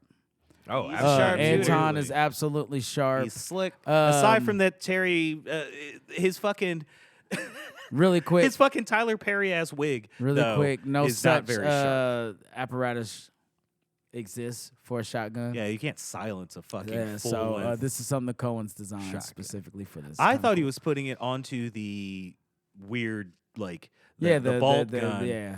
And I was like, even that doesn't make much sense because it doesn't make that much noise. But I did like It's how he was so also- cute it- about it taking his gives shoes it off an and walking interesting softly. sound where it's not completely silenced. It's really cool. almost like it's sci-fi to an extent, but it's Yes. not. But it's like this. It's a sci-fi gun. It's a Yeah, sci-fi I mean, ass he's looking blowing gun. fuckers away with But this. it's I don't- someone who Can I just make my gun look like that if I buy a that shotgun? bad Can I boy. just- That well, and it's great too because what barrel. Chigurh just go back, go back, does go right back, go back, after go that back, shot go back, is go back, go he back. shoots the Mexican in the arm Yes, first. so he does. couldn't go He for his blows gun. his Grab the fucking gun arm Yeah. off. and It then explodes fucking like a drills him. Tarantino Yeah. film. When shoots I through the think wall at the dude on the toilet. Like Yeah, this I think motherfucker. just a shot to the chest would have took him out, but it's cooler to shoot that arm first. Right. I you shouldn't have said reached go for the- back. Look at that wrist. Good point. No. It was that picture. The handcuff that wrist is clean as scar. hell. Yeah. The handcuff scar is not For there. visual viewers and listeners, we are looking at Yeah, Anton Chigurh sorry. holding Yeah, I the forgot there are shotgun. people that will just listen to and- this, but yes, But it's true. The they're- poppycock that Ed called out earlier Yes. of the There's not even pink. the marks that would have occurred Not sticky on blood Anton or Chigurh's like- wrists They could from have put choking rusty out. blood on his arm. Yeah, like that just put the cuff marks. If this Yep. was Texas Chainsaw Yeah. Massacre, they would have shown the blood. So there you go. So that's why I asked you to go back to that pic. Yeah. Like there's Good no call, cuff Ed. marks. There's no cuff marks. But then Anton traces Llewelyn to another hotel. Yes. And this is where he pops the lockout. It hits Llewelyn in the chest. Llewelyn shoots the shotgun, which we get a nice little blast of I just love the light play of this shot because it's almost Yeah. like Llewelyn shooting POV Right, into right. the camera. Absolutely. And there's also the shots of the light under the Correct. doorway coming through. Yeah. And Anton is such a weird creep that he walks through the hallway, checks every room, and then shuts off the light and rechecks every room. And he heard the cock. Like he's just he Right. heard No, the cock. He knows what room because it's because in. he Yeah. also he's downstairs. You can see keys hanging. He does XYZ, and he's like, the reason "This why is the I say he's sharp, just how he operates and moves, but those Mexicans being in Llewellyn's room let him know that one." Llewelyn was close. someone else had a tracker. had a tracker. You're like, how the fuck did you Right, find I him? fucking forgot about. Yeah, Yes, how did all you of find that him? of Like, it. you got a tracker. And so he's not happy about that. And then he's got to Nah, clean yeah. up. Yeah, all he's the not fucking happy things. about that at all. Let's get to this next plot Yeah. point. You said it. Moving to a hotel in the border town of Eagle Pass, Moss discovers the tracking device, but Chigurh has already found him there. Firefight spills into the streets, badly wounding both and killing a truck driver. Moss flees to Mexico, hiding in a case along the Rio Grande. Chigurh cleans and stitches his wounds with stolen supplies. Carson Wells, a bounty hunter, visits a wounded Moss in a Mexican hospital and offers protection from Chigurh in exchange for the money, but Moss refuses. Chigurh ambushes Wells at his hotel. The phone rings as Wells is bartering for his life. Chigurh shoots him and takes the call from Moss, vowing to kill Carla Jean unless Moss gives up the money. So yeah, quite a bit, but it's quite a bit. But I will say, outside of the back and forth with Llewelyn and Anton, not a shit ton has taken place in this. Like I mean, he meets the dudes and he crosses the border. I liked the all of the work that he's willing to go through. And so we've got our immovable force and keep against this photo here. our I like this. Yeah. or our unstoppable force against an immovable object. Like these two people are fighting, and Chigurh is probably not used to being in any way on the defensive. And so if he is, he gets it done quick. Yeah, and so after the shootout in the hotel, and then Llewelyn gets into a truck. They start driving away. Anton shoots the truck driver. There's a car crash. But then after this, Llewelyn gets a shot off and actually gets a solid shot on Anton. I like that so shootout then a after lot. this, like already we know that Llewellyn's been shot. Now Anton's been shot. So they're both in their recovery mode. And so Refractory in periods. recovery, Llewellyn's trying to fucking refractory period. That's good. That's good. Ain't no country for old men. Yeah, They don't yeah. even have Cialis. This is long before those blue pills were pumping up that hard caliche. But Llewelyn figures the best way to lose Anton is to go to Mexico, at least for a moment. And he buys a jacket for $500 off one of these college motherfuckers he is who's out going of down his- to see a donkey show in fucking Tijuana or some shit. But Disgusting stuff. All right. And so I'll say the donkey show stuff, it's not that Mexico's disgusting. It's that Americans coming there and spending money in that zone right, you are gotta forcing that. Like, it's, you know. gotta you have know- a demand for the supply. Thank you very much, sir. is this douchebag college boys or is this douchebag college boys? All right. Hey, so man, first and Can you foremost, give me $1 for the beer? First and How much? foremost, Let me hold the yeah, money. yeah. Motherfucker, hold the money.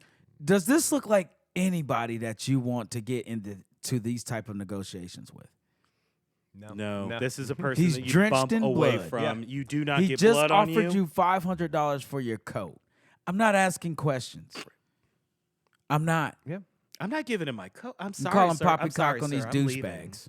Well, they're And whites. then he wants the These are- beer, and these he's are the like, special whites. How much will you get? How much we talking?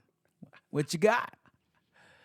I'm glad the homie was like, man, just give him the beer. Right, exactly. Because $500 for the That's the homie solid is dude. The feeling homie- that's the what I'm solid feeling one. That's like. like, This we need to is get the not fuck like, outta here. yes, we Hey, do. mister, were you in a car Whoever- crash? Right. Yeah. And he asked him twice, didn't he? He was like, Yeah. were you in a... Because Yeah. what else Please, explains it? homie. Yes, because he's covered in What blood. else Because he explains asked it? him once because Yeah, that's you don't what want your mind to assume. go to the worst. Like, actually, this fucker No, I killed has 3 been babies. in, yeah, I like, killed a has bunch been of in a babies. shootout, and yeah, we probably seen shouldn't be standing Rambo? this close to this fucker. All right, can I call some more Poppycock? This will it be like a forever thing in movies, in cinema.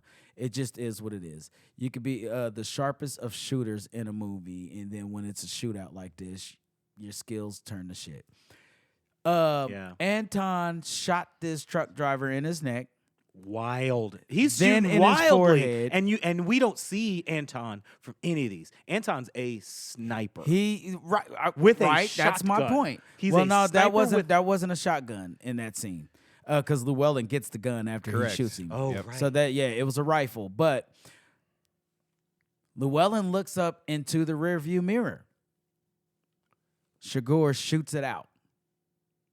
like some weird like. What I'm alien. saying Like, is his shot is this on point, but he's playing with he's like a cat playing with is his he fucking prey. fucking around with I think Llewelyn? because why they not all just say- shoot Llewelyn Yeah. here instead of the Here's what it fucking is. truck driver? Because they all say to Llewelyn this whole fucking time. I gotta hear. Yeah, please. Because you they go, say- I want your thoughts on this too. They please. all say to Llewelyn this whole time, "You're not cut out for this. You ain't built for this world. This is not a country for old men," is what they're saying to him constantly. But no, they're wrong. Like, he kind of survives pretty well and does way better than they would have figured. And he still dies too. Like, everybody fucking dies in this whole thing because that's your great If that's reward. the case, this is the equivalent of the villain explaining his whole plot. Yes, it is. Okay, so It's a All cat right, yeah, plan. let's hear it, Trevor. Like, because I think your that shot Ed- is too good. Hit me to, up, Tino. No, I think that Ed has some valid points. I think that ultimately what this scene is trying to show is that first off, you need to kill the driver. So Anton kills the driver so the truck can't get away. And then for the most part, Llewelyn is holding his head down. There is one moment where he looks up, and I agree in that one moment he could have been sniped. I'm not sure if Anton's toying. I think he maybe missed his chance to get that one shot and then is trying to continue to hit Fucked with up all 'cause the he's shots hurt. through the fucking window. I don't think it's toying with the subject. I think he would have killed him immediately if he could have. And it's really just, if you're directing the scene, maybe you don't show Llewelyn pop his head up for a split second to look into the mirror or whatever. But also, we don't know how far away Anton is. Well, he saw reflections. Maybe he's just shooting reflections got you. too. I'm with you. Well, I'm with you. He's I pretty. don't know. He's pretty like he's got the Once, machinations hey, of the look, killer. he Eric Kirk this Charlie Kirk this first motherfucker. Got him right in the neck. I don't know who Eric is, but I'm thinking bust the fuck Erica. out. I'm thinking Erica, his bitch. But I think she's changing her last name. So he Charlie Kirk this first motherfucker, fans. right? Mm-hmm. That is your time to take out Llewelyn, whose head is still absolutely up. I mean, it's almost Poppycock on Llewelyn. This guy's not driving anywhere with the fucking hole in his neck. He's bleeding out. He's like He fell out of a convulsing. window too. He jumped out of a window. I thought he broke his ankle because the way they showed it to us, they definitely fucked his foot up. But like, I just don't. Yeah, like we're toying, but also I'm just saying, take his head off. That's all. Take his head off. Yeah, right? take his head right. off. So then like Llewelyn but drives because away. you didn't. The truck crashes, and then They have the Llewelyn shootout. smartly kind of gets out, and then we have this parallel where I guess when we're talking about how maybe the dog was unnecessary earlier, what it also showed was two wounded animals going in two different directions with two different blood trails. And so from this shot in the truck, Llewelyn gets out of the truck, and the truck is crashed. And so ultimately, Llewelyn goes and hides behind another car. Anton approaches, and it's not until the last moment where Anton looks at the ground, sees that someone's exited the truck, sees the bloody footprints on the ground, and in that exact moment, Llewelyn gets up and actually gets a shot that lands on Anton. And so, like, this is surprising.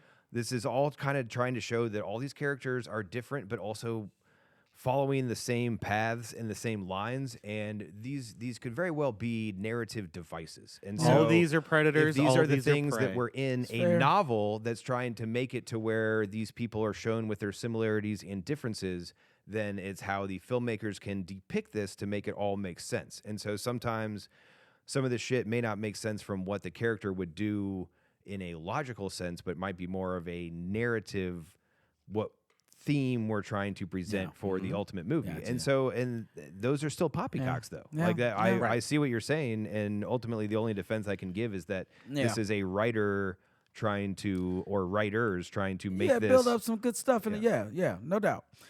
So Llewelyn is shot. Chigurh is shot. Everybody's shot. This is So this is what I'm Well, talking except for about Ed. with Llewelyn throwing the money over the fence. Poppycock. right 45 pounds. Yeah, 45 pounds throwing of, up over the fence. let's say let's call it an even 50 with that Yep. case. And also, Not no one around cared about that at all. well, nobody's seen He's him throw the between case. the borders. He's between the borders. Yeah, I get it. Nobody's And he seen him throw the looks- case. Nobody's seen him, and if it's just sitting there in the brush alongside the Rio Grande, Right, like, but yeah, like I'm who's saying gonna I'm be not looking for saying that? worrying about the case. I'm saying if that dude walks by, like we've all worked a late night shift, the person that walks by looking like that is the person that I keep an eye on for a minute, and I see them throw a case over the fence. And I I'm go, not keeping my eye I'm on not- that. No, those, But also those that- college Absolutely not. boys were scared as fuck. They Yeah. walked away. Llewelyn did his I'm toss. absolutely not Yeah.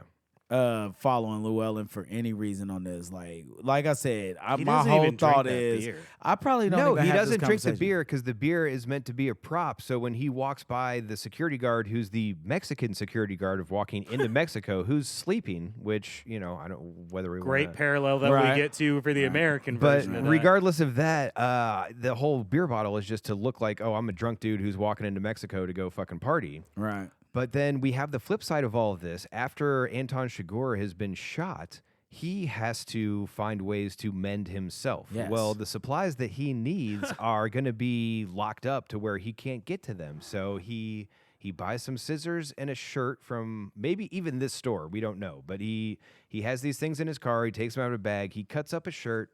He sticks that with a clothes hanger into a gas tank and then lights that on fire, which then explodes this car, and that provides the distraction to where he can go into the pharmacy and grab all the All the supplies he iodine needs, yeah, and that, fucking He's not going to talk heroin. to somebody and on hand top them. of his shit. He's not going to. Just on top of his He's shit. not going to go in there and talk to someone and give them $100 and say, "Let me know if someone comes in here." Or No. Now, just if goes- he was in Absolutely not. Mexico, that probably would have worked. But in it probably would have worked in 1980s America. Texas? $100 bill right in front of you, right In here, right now, 1980, because he yeah. doesn't need anything. He's not asking for hard narcotics. no, he or- does though. He gets hard narcotics. Oh, right. It's, Yeah, he does. does. Yeah, He and he's narcotics. bleeding out. These fuckers Yeah. aren't going to just give that Right, to him no, for this is $100. Like, without what's calling going the on cops in here? some Yeah, capacity. they're calling somebody. Yeah, they're Yes, calling you're right. somebody. because they do all No, just he like played it right. scurry. Quick question: Yeah. Is Was it Woolworths? is Anton? Is he wearing a what we called back in the day a hard boy fit, which is just the denim jacket? oh, and the denim on jeans? denim. Yeah. Is this a hard boy See, fit? okay, I speaking thought that of was a Canadian That tuxedo. called is it a Cana- Canadian That's what I tuxedo. saw That's somebody what on they- your yeah. stage recently. Yeah. One of the people on your stage was in a Canadian Yeah. tuxedo. I believe it was. I know a back in the day we trumpet called that the hard player. boy fit. You know, Carl Kanai and Boss and all of That's that. the hard yeah, boy? all this. Yeah, the hard boy fit. That's Absolutely. a very different kind of. That's a very. But is that what different that kinda is? Is that outfit. denim or is that just thick ass polyester? Which y'all think that is? No, that's denim. I don't know. Is but that if denim? Are we talking about denim from the Sly set, and we're not talking about the one piece on the other singer? Or Oh, I saw the One Piece was great too on the Ah, slide. By okay. the way. Yeah. regardless, This is Regardless, denim. I think this is a hard boy fit. I actually I have. think Anton's I wearing have a a hard boy. lighter colored version of that I almost wore today. I got you. I decided instead to dress like the servers that would have worked in the places where Ed would have been just saying horrendous things regularly and just giving him a little bit more coffee. Also, talking about a she's gone a little 14-year-old goth. getting slaughtered, and you need some more coffee, Ed Tom? Well, better had. Yeah, better had. had. And But- then you got to imagine these people like Anton.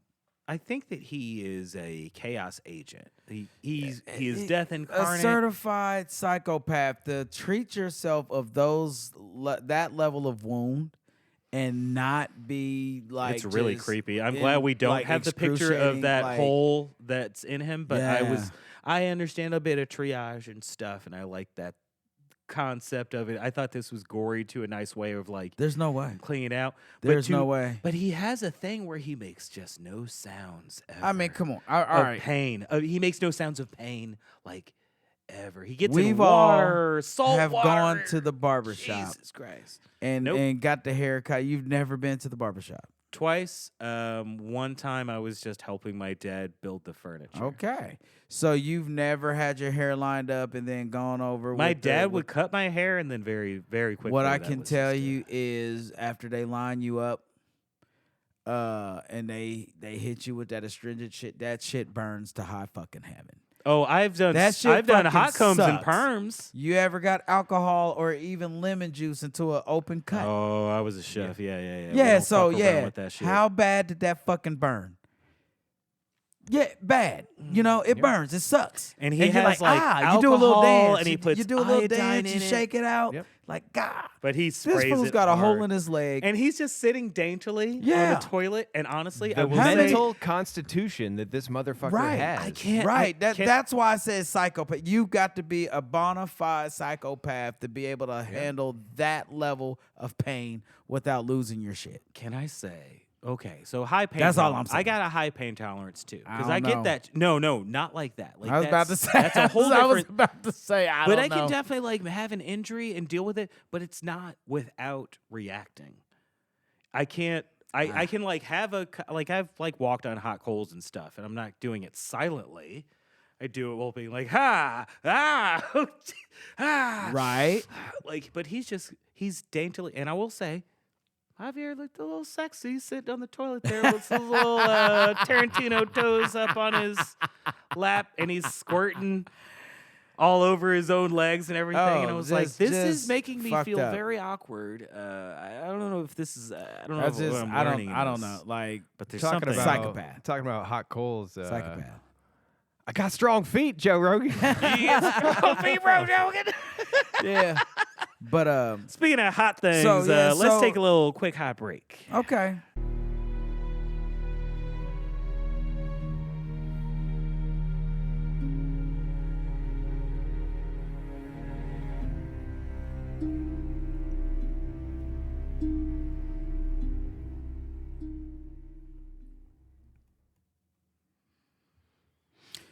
So let's talk about our guy Carson Wells.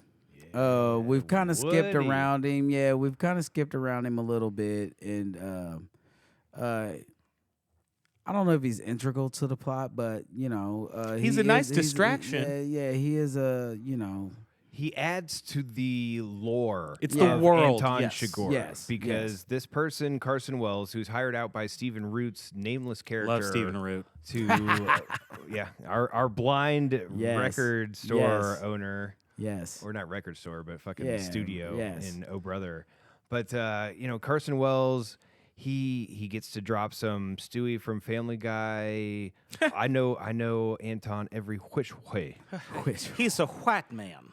Cool Whip. Eating some Cool Whip. white cake.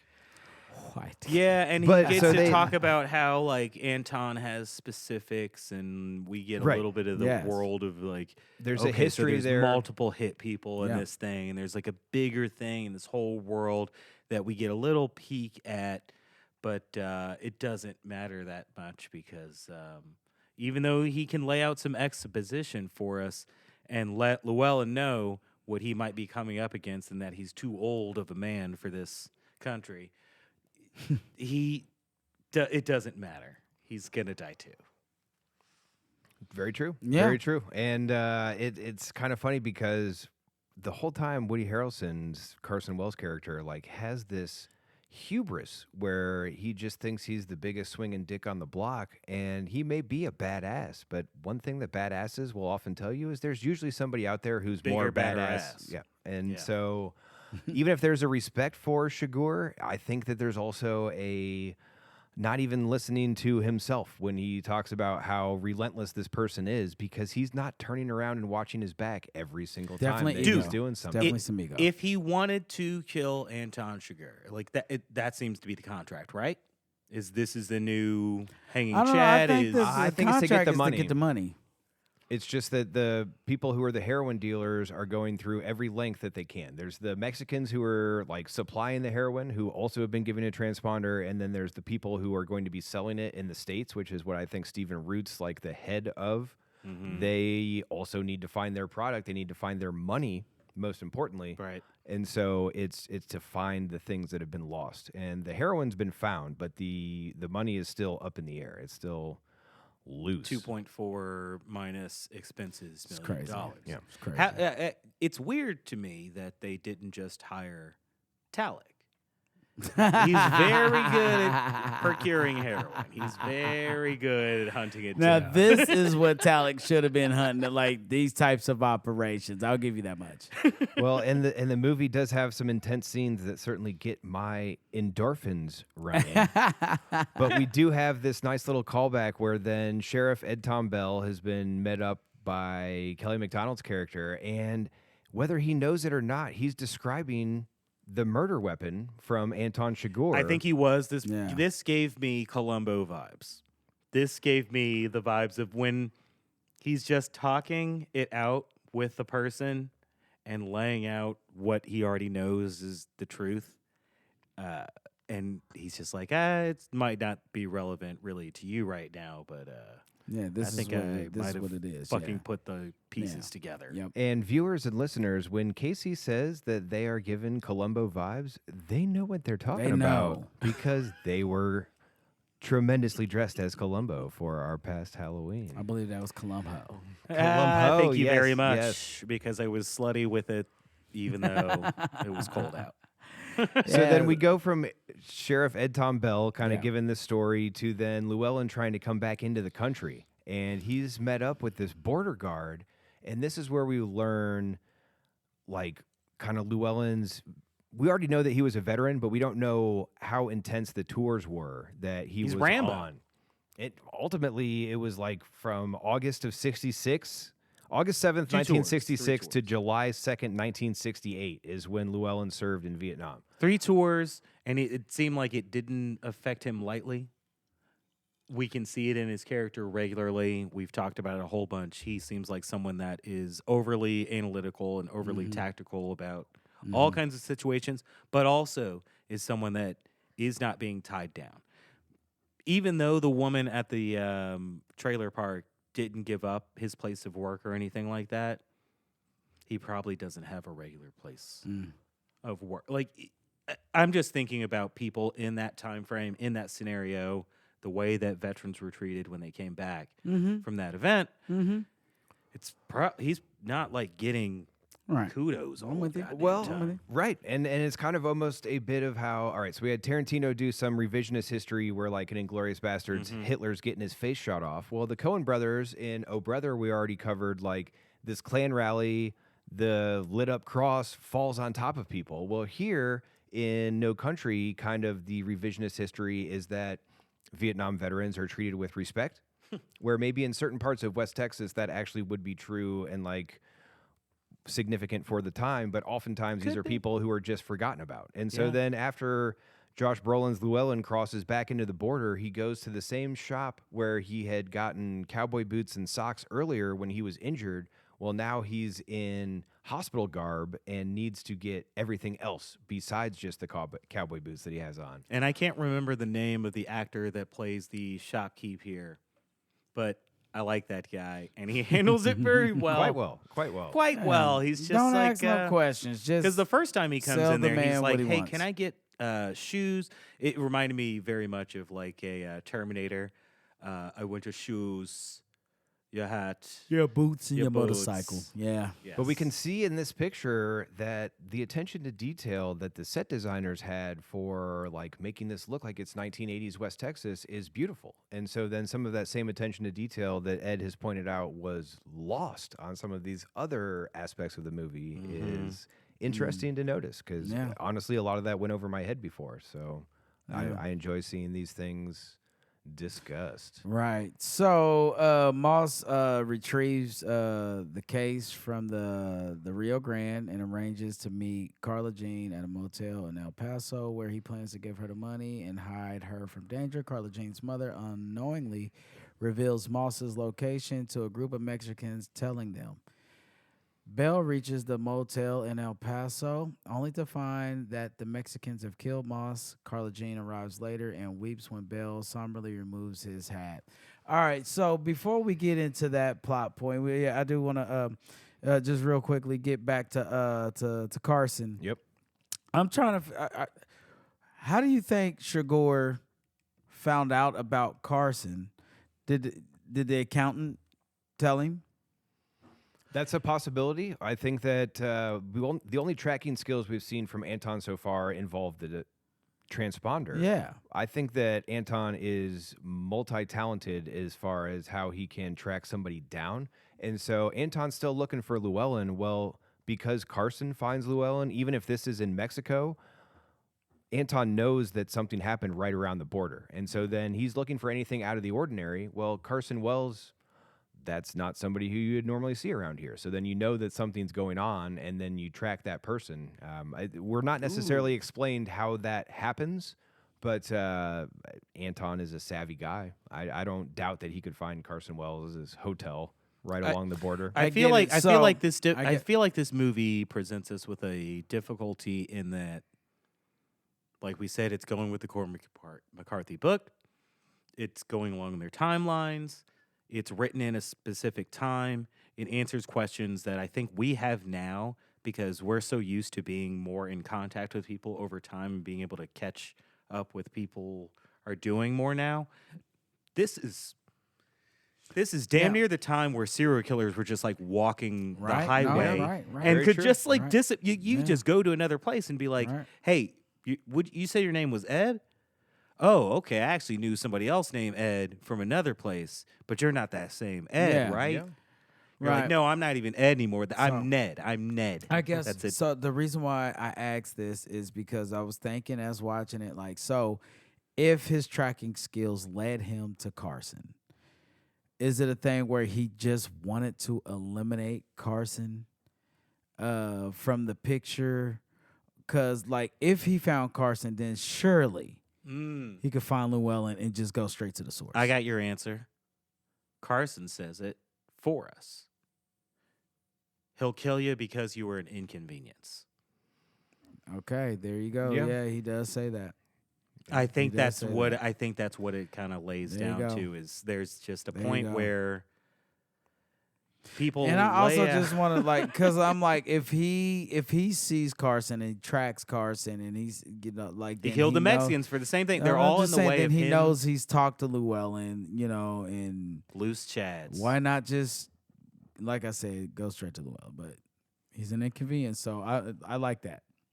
I like that. So yeah, but that's what happens. Yeah, and then so in all of this, We do see Llewelyn leaves when the hospital. Right. So when Anton has tracked Chigurh and then takes him up to the hotel room, we do see a scene where ultimately Carson Wells is trying to plead for his life, and Chigurh does not want to be inconvenienced, and so ultimately shoots him when a phone call comes in. But we do get this great shot of blood pooling on the floor, and then Chigurh lifting his boots up to where he will not catch them in the blood. This is important for us to all realize later, because this is Yes. kind of one of those Yeah. shows. He also takes his shoes off sometimes, and then he takes his socks off. Well, he so- doesn't like to be Well, messy. when he was taking his yeah. shoes off, it was to not make noise. Yeah, but and then he changes when he his took his socks. socks off, it was because the socks had blood on them because of the Mexicans that he had Yep. shot. And so there Yep. was very valid reasons for him doing Yep. that. He doesn't and all want of that this stuff is on him. with strategy, and it's he's sharp,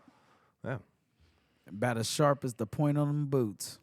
Speaking So, of which, yeah. y'all got any good sharp boots? Have y'all ever had? I any? don't. I've I've got, got a lot of wide docs. feet. They do not allow for pointed tips. Yeah, I'm with you on that. Yeah, we got them Greek Yeah. toes. So, but yeah, got Carson out of there. Carson wasn't around all that long, and you can see in Carson's face, he knew he was about to Right. die. He, He was on the brink of tears. there's an ATM. You can get $14,000 out. You don't have to do this. He's like, just sweating. And Carson already said that about himself too. He was like, "Oh, Anton's got morals and he's got all these plans and he doesn't care about money." And so, like, Carson lays out his own demise just as exposition. Man, I do kind of wonder what Anton was paid to do this. Doesn't matter. Right. What the fuck does he need I'm money just saying, for? Like, What you does know, he need like, money for? 14,000 wasn't shit to him. He just he laughs steals that cars. off. He laughs that off. sleeps where he sleeps in dead people's houses. He does not care. Yeah. I don't think he's living like humans. I mean, there might even be a fucking depression on him. Well, and speaking of Oh Brother, it's almost like Carson Wells is doing just like, George Clooney's Ulysses. When the floodwaters are approaching, you start to plead with whatever creator you think you have. And so maybe Carson Wells knows that there's no chance, but he's just been met with the angel of death, and he's going to try to talk his way out of this situation. Right. But Yeah. in the same way that sometimes talking a way out of a situation doesn't help, when Llewelyn lets Carla Jean know that, we're going to meet at this motel in El Paso, what that does is then allow the mother-in-law, who knows 0 people in El Paso, Hey, to it's also not her fault. know She's got the cancer. she's got the cancer. And so then she's got the knowledge. We meet a nicely dressed Mexican in a suit, which is surprising to the mother-in-law. To the mother-in-law. That dude's Mexican? And I'm not kidding. I'm not kidding. I just thought he was an Italian dude. No, it's Mex. That's who's after the drugs and the stuff. Yeah, it's a Mexican. I thought that it was and he an was speaking Italian Spanish dude. he was speaking the Spanish in the car, as they're telling them and whatnot. But yeah, and she just like She just said everything. And I like this. Just act- running she's her just mouth. like, I don't even know. Like you said, Trevor, I don't know anybody. I don't know why we're going. And I know, and maybe You it know how speaks many to the people I times know? because it's 1980, and like dude's like, what hotel is he staying in? And she tells it. oh, yeah. Yeah. Dude, She there's just fucking tells it. there's a time in history, quite a long time in American history, where they would just like do a whole article about a person and also say who they were, what they looked like in derogatory or over sexualized ways, and also where they lived and what their address Yeah, was. like there People was were like very- zero reason. Like Now we and she just give never it to stopped to Facebook. think, why is this Mexican? Now we just tell Facebook this and- Mexican fella asking me all of this and everything like that. It's a Mexican in a suit. You don't see that often. Like her antennas never like went off. Like the antennas never Yeah, like. she's not yeah. ready for that. Yeah, Well, she yeah. thought that Llewelyn was bad news from the very point From that the very they beginning. met, Which he and is. That's He where is you bad know. news. That's where you know that he's No got that and good good. swinging dick. Because No why is and Carla good. Jean putting up with this shit if it's not that good? Carla swinging Jean dick? she ain't nothing to scoff at. Like, she's not a mess around. Like, she definitely is. I mean, she does work at the Walmart, but who hasn't sometimes? She can work. She could sell chickens off a truck. Well, so she just needs somebody that's gonna tell her what to. Unfortunately, there's ladies that's out there like command me, and I think that's what Carla Jean needs. She needs a Llewelyn to tell her how to fucking live life because she just doesn't fucking know. Well, because otherwise She I guess she's maybe also- with her mom. We don't get a lot. We don't I get a think lot. she's of Carla got that Jean till the submissive end. energy where she Yeah, likes that's to what be. I'm saying. No, Yeah, that's but- exactly what I'm okay, saying. All right. That's what I'm like. All But we all did have the picture up hold for on, a hold on, second. Hold on. We're calling submissive energy and stuff, but there's also this whole Carla Jean that we're going to get to. Like, we're, you know, the episodes that we're at where we are. Yeah. There's this whole Carla Jean. We get all this, and we're talking about Llewelyn being the one. I'm pretty sure Llewelyn's the one that would go into a cavern where a bunch of dead bodies are, pick up guns, drugs, and money, and then bring it home and fuck up your life. Carla Jean seems like the one that's going to sit down in front of somebody that's going to kill her and be like, I am done with your bullshit. Yeah, and we'll Not get gonna to play like your I said, game. I'm not, that's yeah. non-submissive. That's non-submissive behavior. She may be a Yeah, bottom. to someone that she's not committed to. I'm saying That's what I'm within saying. She's a bottom, not a relationship. submissive. It's a different thing. Can somebody spell semantics? Yeah, I do like the idea of Dick in your back. I do like the idea of Kelly McDonald being a power bottom, but we did have Also, real quick, Trevor, you sent this one in, and I cannot bring visual people. You'll get this, listeners. There's this whole scene that we have not gotten to yet. There's a whole lot of hotel stuff where Llewelyn's just staying in different places, and he talks to people because he does not know how to shut the fuck up, too. And he chit-chats with random people, and he talks to this chick at the pool that's like, hey, I've got beers in my room. And he says, I'm waiting for my wife, which is a valid response. And she says, it's just beers. And he's kind of lays himself out there and says, I know what beers lead to. That's a messy man. well, and she says beer leads to more beer. But Yeah, which is what I I've been saying think- my entire... Like, that's what... why Sure, did sure. it lead to anything else happening? Well, why are we ultimately- adding... And she was not off... She was like... I feel like it's very cocky of him to think that...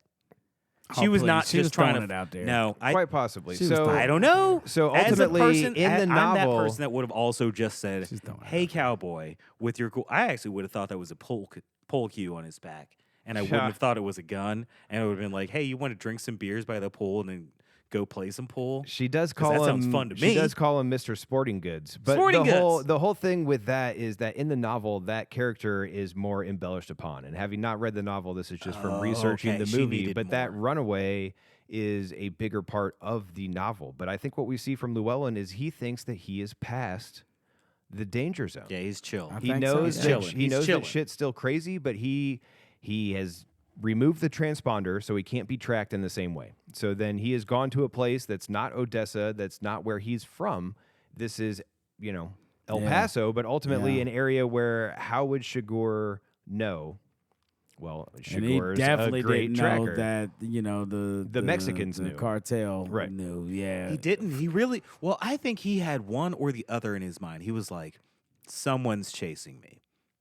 He doesn't know who Anton Chigurh is, but he knows that Well, he's bad seen, people he's with seen money the man. are chasing. Right, he saw one man.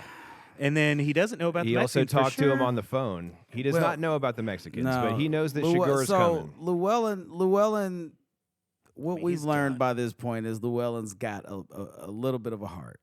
And the reason why I say that is he incorporated the mother-in-law in these plans. Yeah.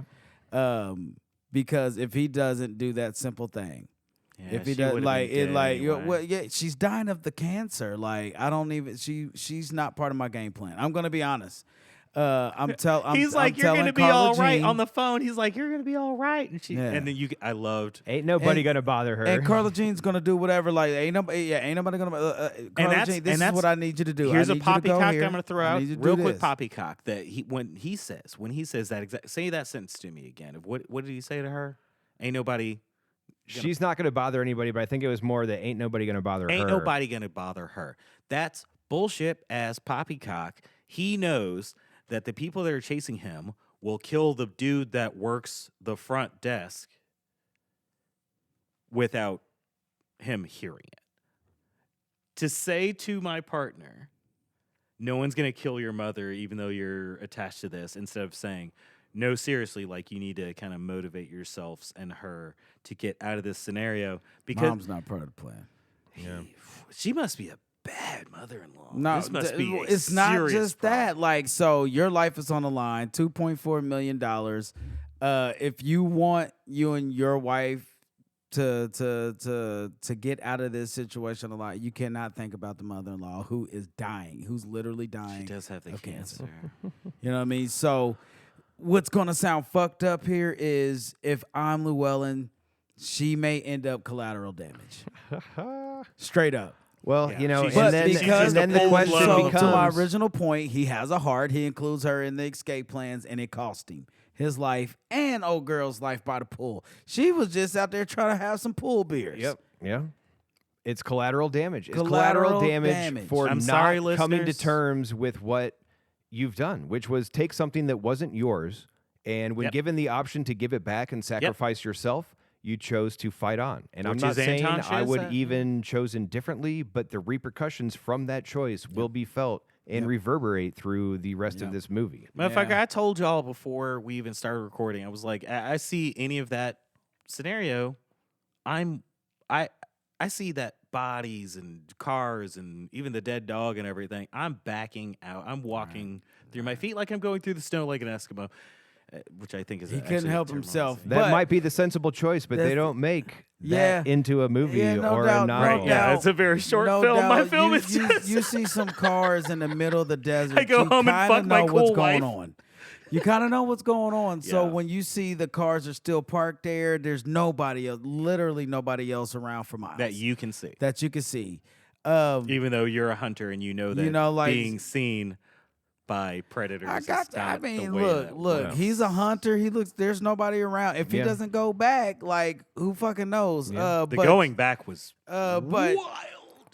it might be your natural even says it to inclination Carla to Jean. like He's try like, to figure out what's going on. Like, yeah, this He's was a a mess. drug deal gone bad, or something has happened, and maybe even if to be a good Samaritan, like let me go, scope this out, So He's not a good Um, Samaritan. The first time he comes upon that dude and the dude asks for agua, he was like, no, I wasn't saying very he was. quickly. I'm saying any other person. yeah, any other So I don't think it's like without the realm of like Yeah. logic to go check out the Well, situation. I'll say this though. Just ended up being a bad situation. It's well, we know exactly where it leads. yeah. It leads to Llewelyn, like we said. Being shot off screen. And we can go into this. Yeah. I honestly think we should almost go into some of this in the roundup, Yes. whether or not we have to get to it Yes. now Okay, or not, right. because I this like is going to be a that. big sticking point. But I like it. I that like doesn't it. belie the fact that this is a beautiful shot of Ed Tom Bell coming to the hotel after all this action has happened off screen.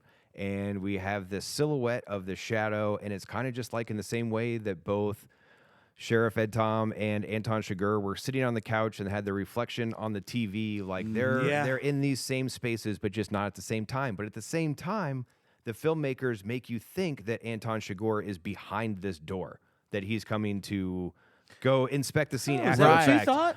It's in the same way that when Chigurh kicks in the hotel door and shoots the Mexicans earlier, we don't know that that's not Llewellyn's room. We know that Also- Llewellyn has changed rooms, but we don't know exactly which one they're going to. So Yep. there's all this stuff where things are happening in two places, and we're kind of show them cut back and forth, and it heightens the tension of everything. And then there's almost this fallout of like, well, it wasn't actually that, but you know that Sheriff Ed Tom Bell is thinking in the back of his mind that this motherfucker is behind the door. So it's almost like, whether it's even an unreliable narrator, it's the idea of what we're seeing is somewhat of what's going through this person's mind who doesn't know what to do with all these fantastic events. Yeah, he's losing his mind.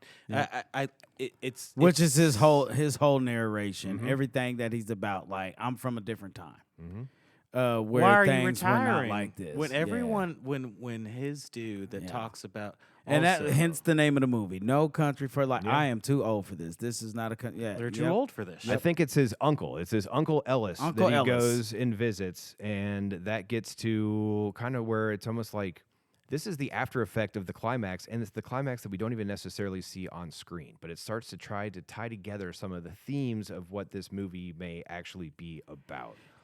He talks about you get your grand reward and everything, and it's a man just going through his paces and also doing the pseudo sheriff thing where they're supposed to be so intuitive, where he says, "How'd you know it was my truck pulling up?" "Well, I just intuited it." "Well, no. Who else would be here? And I know you because you said." And they it, even the kind of cats are joke here and about everything. that. But then They at the joke same all about time, because it's the intuition, like we talked about a little bit in Dark Angel, where the FBI agent is like, "I just know these things because I'm trained so well." And they also do a bit of this, and I think what he knows, what he's been trained to know, is that there's one great reward that we're all going to get. And that's kind of just the way that it fucking plays the out. sweet release of death. Anton Well, Chigurh. so what I can tell you is that, like, the next scene, there's her pulling up to the hotel and Ed Tom Bell coming out taking his hat off, and then that lets her know that Llewelyn then got smoked. He gone. Which I thought was going to be a fake out, but no, that's his body on the fucking floor. That's his body on the floor. He got shot up. The Mexicans got him. The cartel got him. Did they get? They got the money, right? You think they got the money?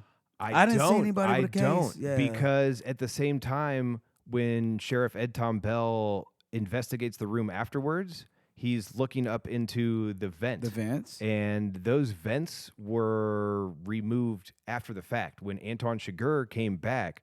So like when Sheriff Ed Tom Bell drives up to the scene, we see the Mexicans running away into a truck and then driving away very fast.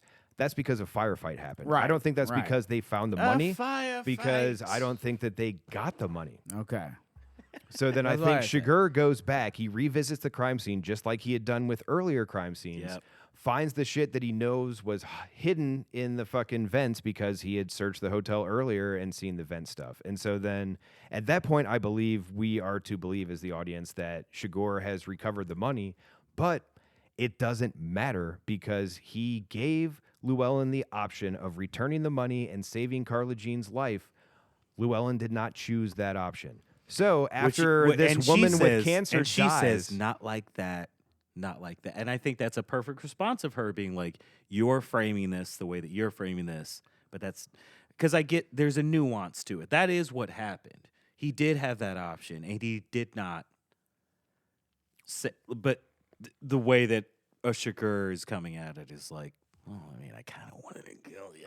So yeah, I mean, I think that gets back to the ethics of the character, and we can attribute the actions in multiple different instances to things that, like, whether they make sense or not, and creating the lore of this like mythical creature that almost inhabits essences beyond mortal man. It's giving power to something that someone doesn't understand, which ultimately could just be an echo of death. Like we're all going to die at some point, whether people are prepared for it or not, or whether they accept it and face it or not, it's still fucking coming. Yeah. And so that's ultimately, we had the boot shot earlier with the pooling blood, but we have this whole scene between Carla Jean and Anton Chigurh. We don't actually see the violence, but we do see the repercussions of what the violence may have presented afterwards, because when he walks out of this house, which granted, Carla Jean has just buried her mother and comes back from the funeral, meets Anton Chigurh. Well, he's checking his boots. He's seeing if there's blood on them because Carla Jean... he don't like blood on his boots. Carla Jean has been killed because of Llewelyn. Because of Llewelyn. Yeah. It's like the thing, because I feel like it's also harkening back to the blood trails that we've seen. There's something about Anton Chigurh is he wants to be the person that creates blood, not the person that carries blood. It's a weird fucking thing that... And It's I fun also to- think it's fun he's to just think trying to about be who he's clean and trying to not be. leave traces. Yeah.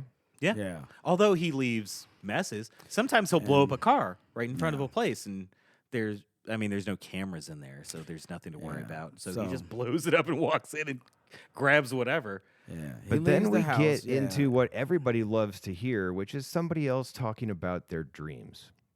No. Come on.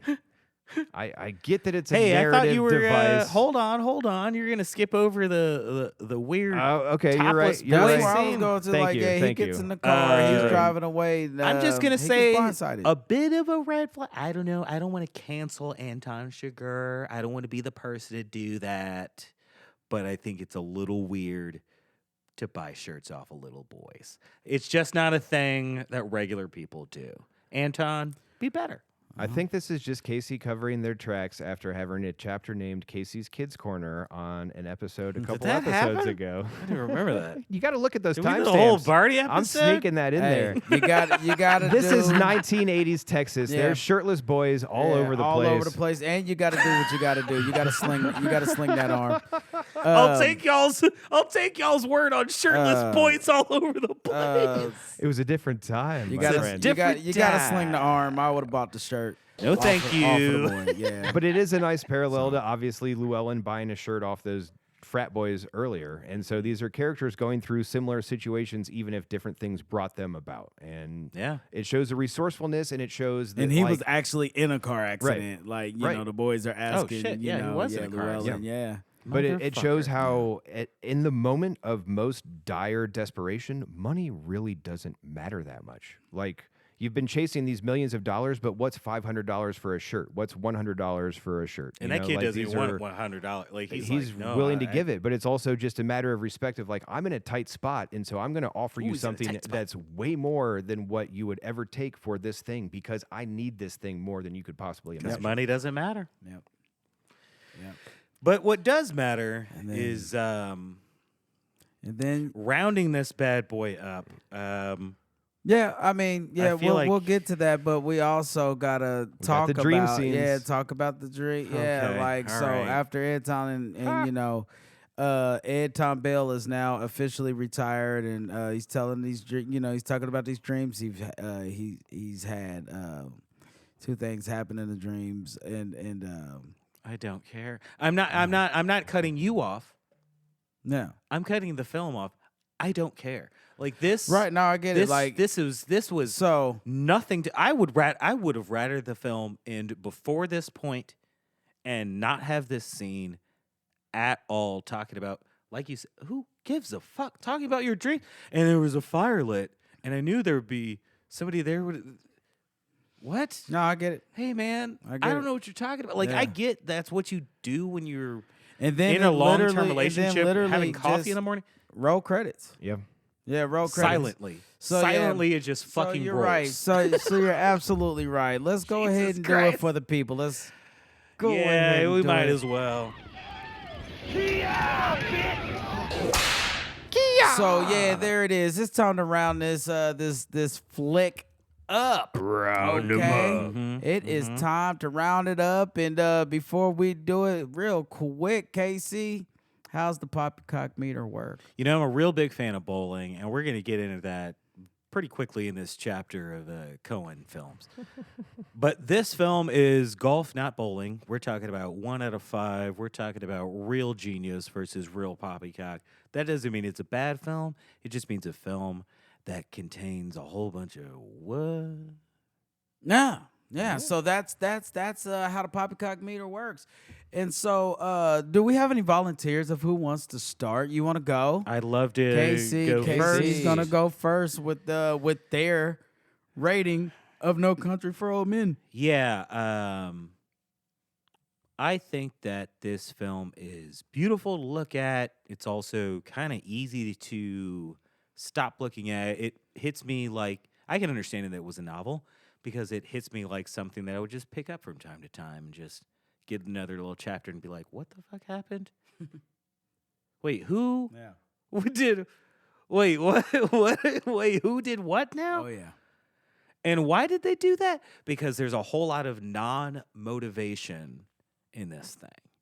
I think there's a lot of this film that leaves it to the viewer, and I don't know if that's the intention or not. I know that's the way that art is created. Ultimately, is you create wherever you want, and then it's for the viewer to ingest however they ingest. Mm-hmm. I just need a little bit more from my films. like we've said before, as fans of Always Sunny, sometimes we just need to show it. I'm giving this a 3.5. 3.5. Gonna smoke an eighth to this. You want to pop off next, Ed, or you want me to go? I mean, I'll go. All right, let's get into Yeah. Ed and then a trip. Yeah. Well, everyone's entitled to their opinion. We discussed this before even coming in and finishing this this episode up. All right, so I've always loved this film. I've always thought it was a work of cinematic, like, just excellence. There are some things that you can nitpick about this, and I think we did a fair job of doing that. Those aside, having said that, though, this movie. And Trevor, I'll leave the ending to you because I know you've got some serious thoughts on that, Yeah. and I can say with the utmost confidence that I agree with what you think about this ending on this movie. But having said that, the acting is fantastic. Mm-hmm. There is no better villain. I don't think there's a better villain. It's pretty hard. It's. I mean, Killmonger is really high for me, but that's a whole different kind of dude. Like this, when you start talking stone cold psychopathic killers, like Mm-hmm. Anton Chigurh is the mold. And then, like I said, all the stuff that ensues in it and everything, the back and forth and stuff, like it's just a very, very well done movie. It's the Coens. I can't allow myself to rag on this film too heavy, too tough. For the poppycock that we called out, I will only I'll give it a minor dock. This is a near perfect film. 1.5. 1.5. 1.5. Ed. Near perfect film. Real Coen fan there. I like it. So I can remember seeing No Country for Old Men in Bloomington in 2007 in the movie theaters. And shout out to Trish Tasca. I don't know if you would listen to this. We're still friends on Facebook, maybe Trish? sometime. But we did see that movie together all those years back. And it was right before Thanksgiving. And so it was kind of, I think, even Thanksgiving break at IU. And so there weren't a lot of other So people timely. in it. And so I saw this movie in a somewhat near empty theater in the afternoon, and it had an effect on me. I don't think I ever understood how hilarious it was when I first watched it. That fucking face on Anton Chigurh. And that fucking Tyler Perry ass wig. Yeah, that's some of the hilarity that just like I want to this hear. is- I want to hear "Frolic," the song that plays. I'm not as the theme. 100% certain that's a wig. Oh no, it's real What are you hair. talking No, about? that's his hair. That's they how cut they, his hair yeah, that that's way. how they styled his hair. They took a John. Because he made a joke about it. Right. They took a patron from a whorehouse or something all from of the this. late 70s and Yeah. modeled his haircut on that. I Yeah. hate all of this. That's Yeah, that so is he's his just haircut. walked around like this. Yeah, and said he was not going to get laid for 2 months because he had to wear this hairdo. And so this is an That's what he amazing told the movie that we've highlighted a lot of the strengths that it has, but then also pointed out some of the things that even, I never thought about a 45-pound bag of money. Like that's a legit poppycock, and that's the type of stuff that we need to talk about. But ultimately, I like that the bad guy gets away. I don't mind ambiguous endings at all. But the way that Llewelyn was killed off One of screen, my favorite points, yeah. the way that Llewelyn was killed off screen has always frustrated me. Yep. The message of the movie can stay the exact same while still showing how the Mexican cartel caught up to Moss and gunned him down. That Yep. shootout would have been Like literally worth everybody else seeing. is shown getting smoked Yeah. except for Carla Jean. But yeah. It's the only aspect of the film that takes it away from being perfect in my eyes, although now I actually have some new aspects of that, so thank you. But it's still a damn fine film. And maybe I'm just too sentimental for a character who we, as the audience, saw go through so much. That was Llewelyn. The movie is faithful to the Cormac McCarthy novel as far as I have researched, and probably features one of my favorite film villains of all time. Yep. And so while we try not to compare our poppycock ratings across different movies, Right. I am specifically giving No Country for Old Men a 1.333, Yeah. which would put it below the 1.369 that Die Hard was. Because Okay. I very specifically have to make sure I that feel it. this is there's less Poppycock in this movie Yes. than Die Hard. And I I feel like I you're- love them both. You're going to be pushing some numbers up. I feel like it's a Coen chapter. It's a Coen. I don't know if I would chronology call that it we're the doing right magnum now. opus of the Coen Brothers, but this is a tremendous movie. It puts me on the edge of my seat every time that I watch it. I now laugh a whole lot more than I ever laughed. We showed a bunch of these side characters that come in, but it does go up to a 1.5. Yeah. So with that, it gives it a overall Poppycock rating of a 2.16 for No Country for Old Men. And I know like we shouldn't dump too much merit into the Oscars, and I'm gonna have to do more research. What other films did they? Who? What was the name you just said? Well, so the Academy Don't know. Awards, which we talked about how this film won 4 Oscars, well, we at least know one of the films that was shot around the same time period, which I don't think we mentioned earlier. No, we didn't. There No. Will Be Blood There was Will Be also Blood. shot in West Texas, and there were some big oil derricks that were smoking, and ultimately the Coens had to stop shooting on No Country for Old Men for a day because of the background Smog. smoke Yeah. Yep. from the other movie. Yep. I don't know what else was out in 2007. Well, yeah, because this Yeah, movie is what- kind of dry looking. Like it's It's out in the middle of but the it's, desert. Yeah, it's but also beautiful but in away its from dryness. smoke and fire and stuff. Yeah. Like instead of it's setting just cars on fire. the only reason why I asked that is, they did get They got a best director Oscar. Javier Bardem. Best Got his supporting actor. Oscar, And yeah, I think it was Best Picture and maybe Best Adapted Screenplay. Yeah, something like that. So, and I think it deserved every single statue that it got.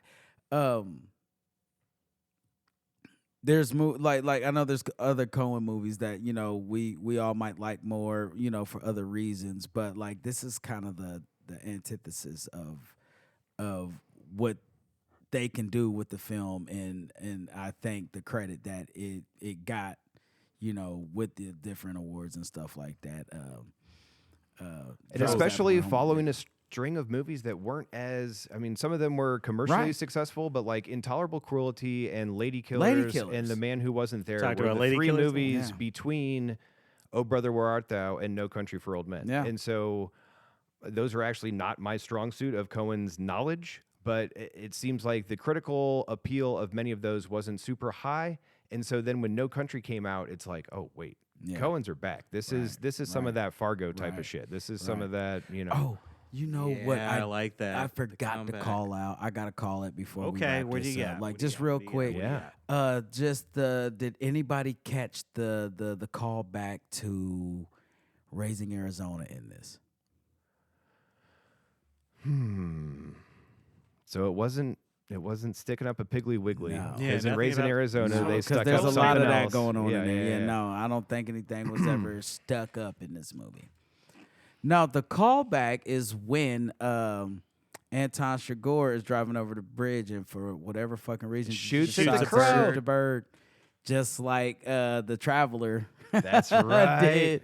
Shot the rabbit off the so for no fucking reason at all other than I'm a maniac asshole. Or just like So, crushing yeah. a frog. Yeah. For no damn For reason. no, the Coens like to kill little innocent What the fuck animals. is up Huh? with the Coen? All right, y'all. All right, we're going long here, and we're But that- learning that something is- about these Coens. I just had to Astute. say that. I forgot. I Well, forgot if to they say kill that. I if caught they that. kill a small defenseless animal in the next film, they might be the serial killers. I had to make that. I had to point. Yo, at that what are we callback covering that. next, y'all? Yeah, I think it's Trevor, tell finally us. time to let the bowling ball out of our ball bags. Yeah. Obviously, you're not a golfer because we are going to be covering the Big Lebowski Big next week. Lebowski. Editor, throw in a sound of bowling pins being knocked down right now. Thank you, editor. And so, Yes. without giving too much away, this is one I'm certainly excited for insofar as that the release date for the episode will be 2 days before my birthday. And so, to wrap up the Yes. Coen Brothers directed movies we're covering, The Big Lebowski will be the third and final installment in this unit. And Fuck I cannot wait to get into it. So yeah, as always, we want to tell y'all to check us out on the socials. You can check us out on Instagram, YouTube, Facebook, all at Reel Poppycock. Go to YouTube, subscribe to the page.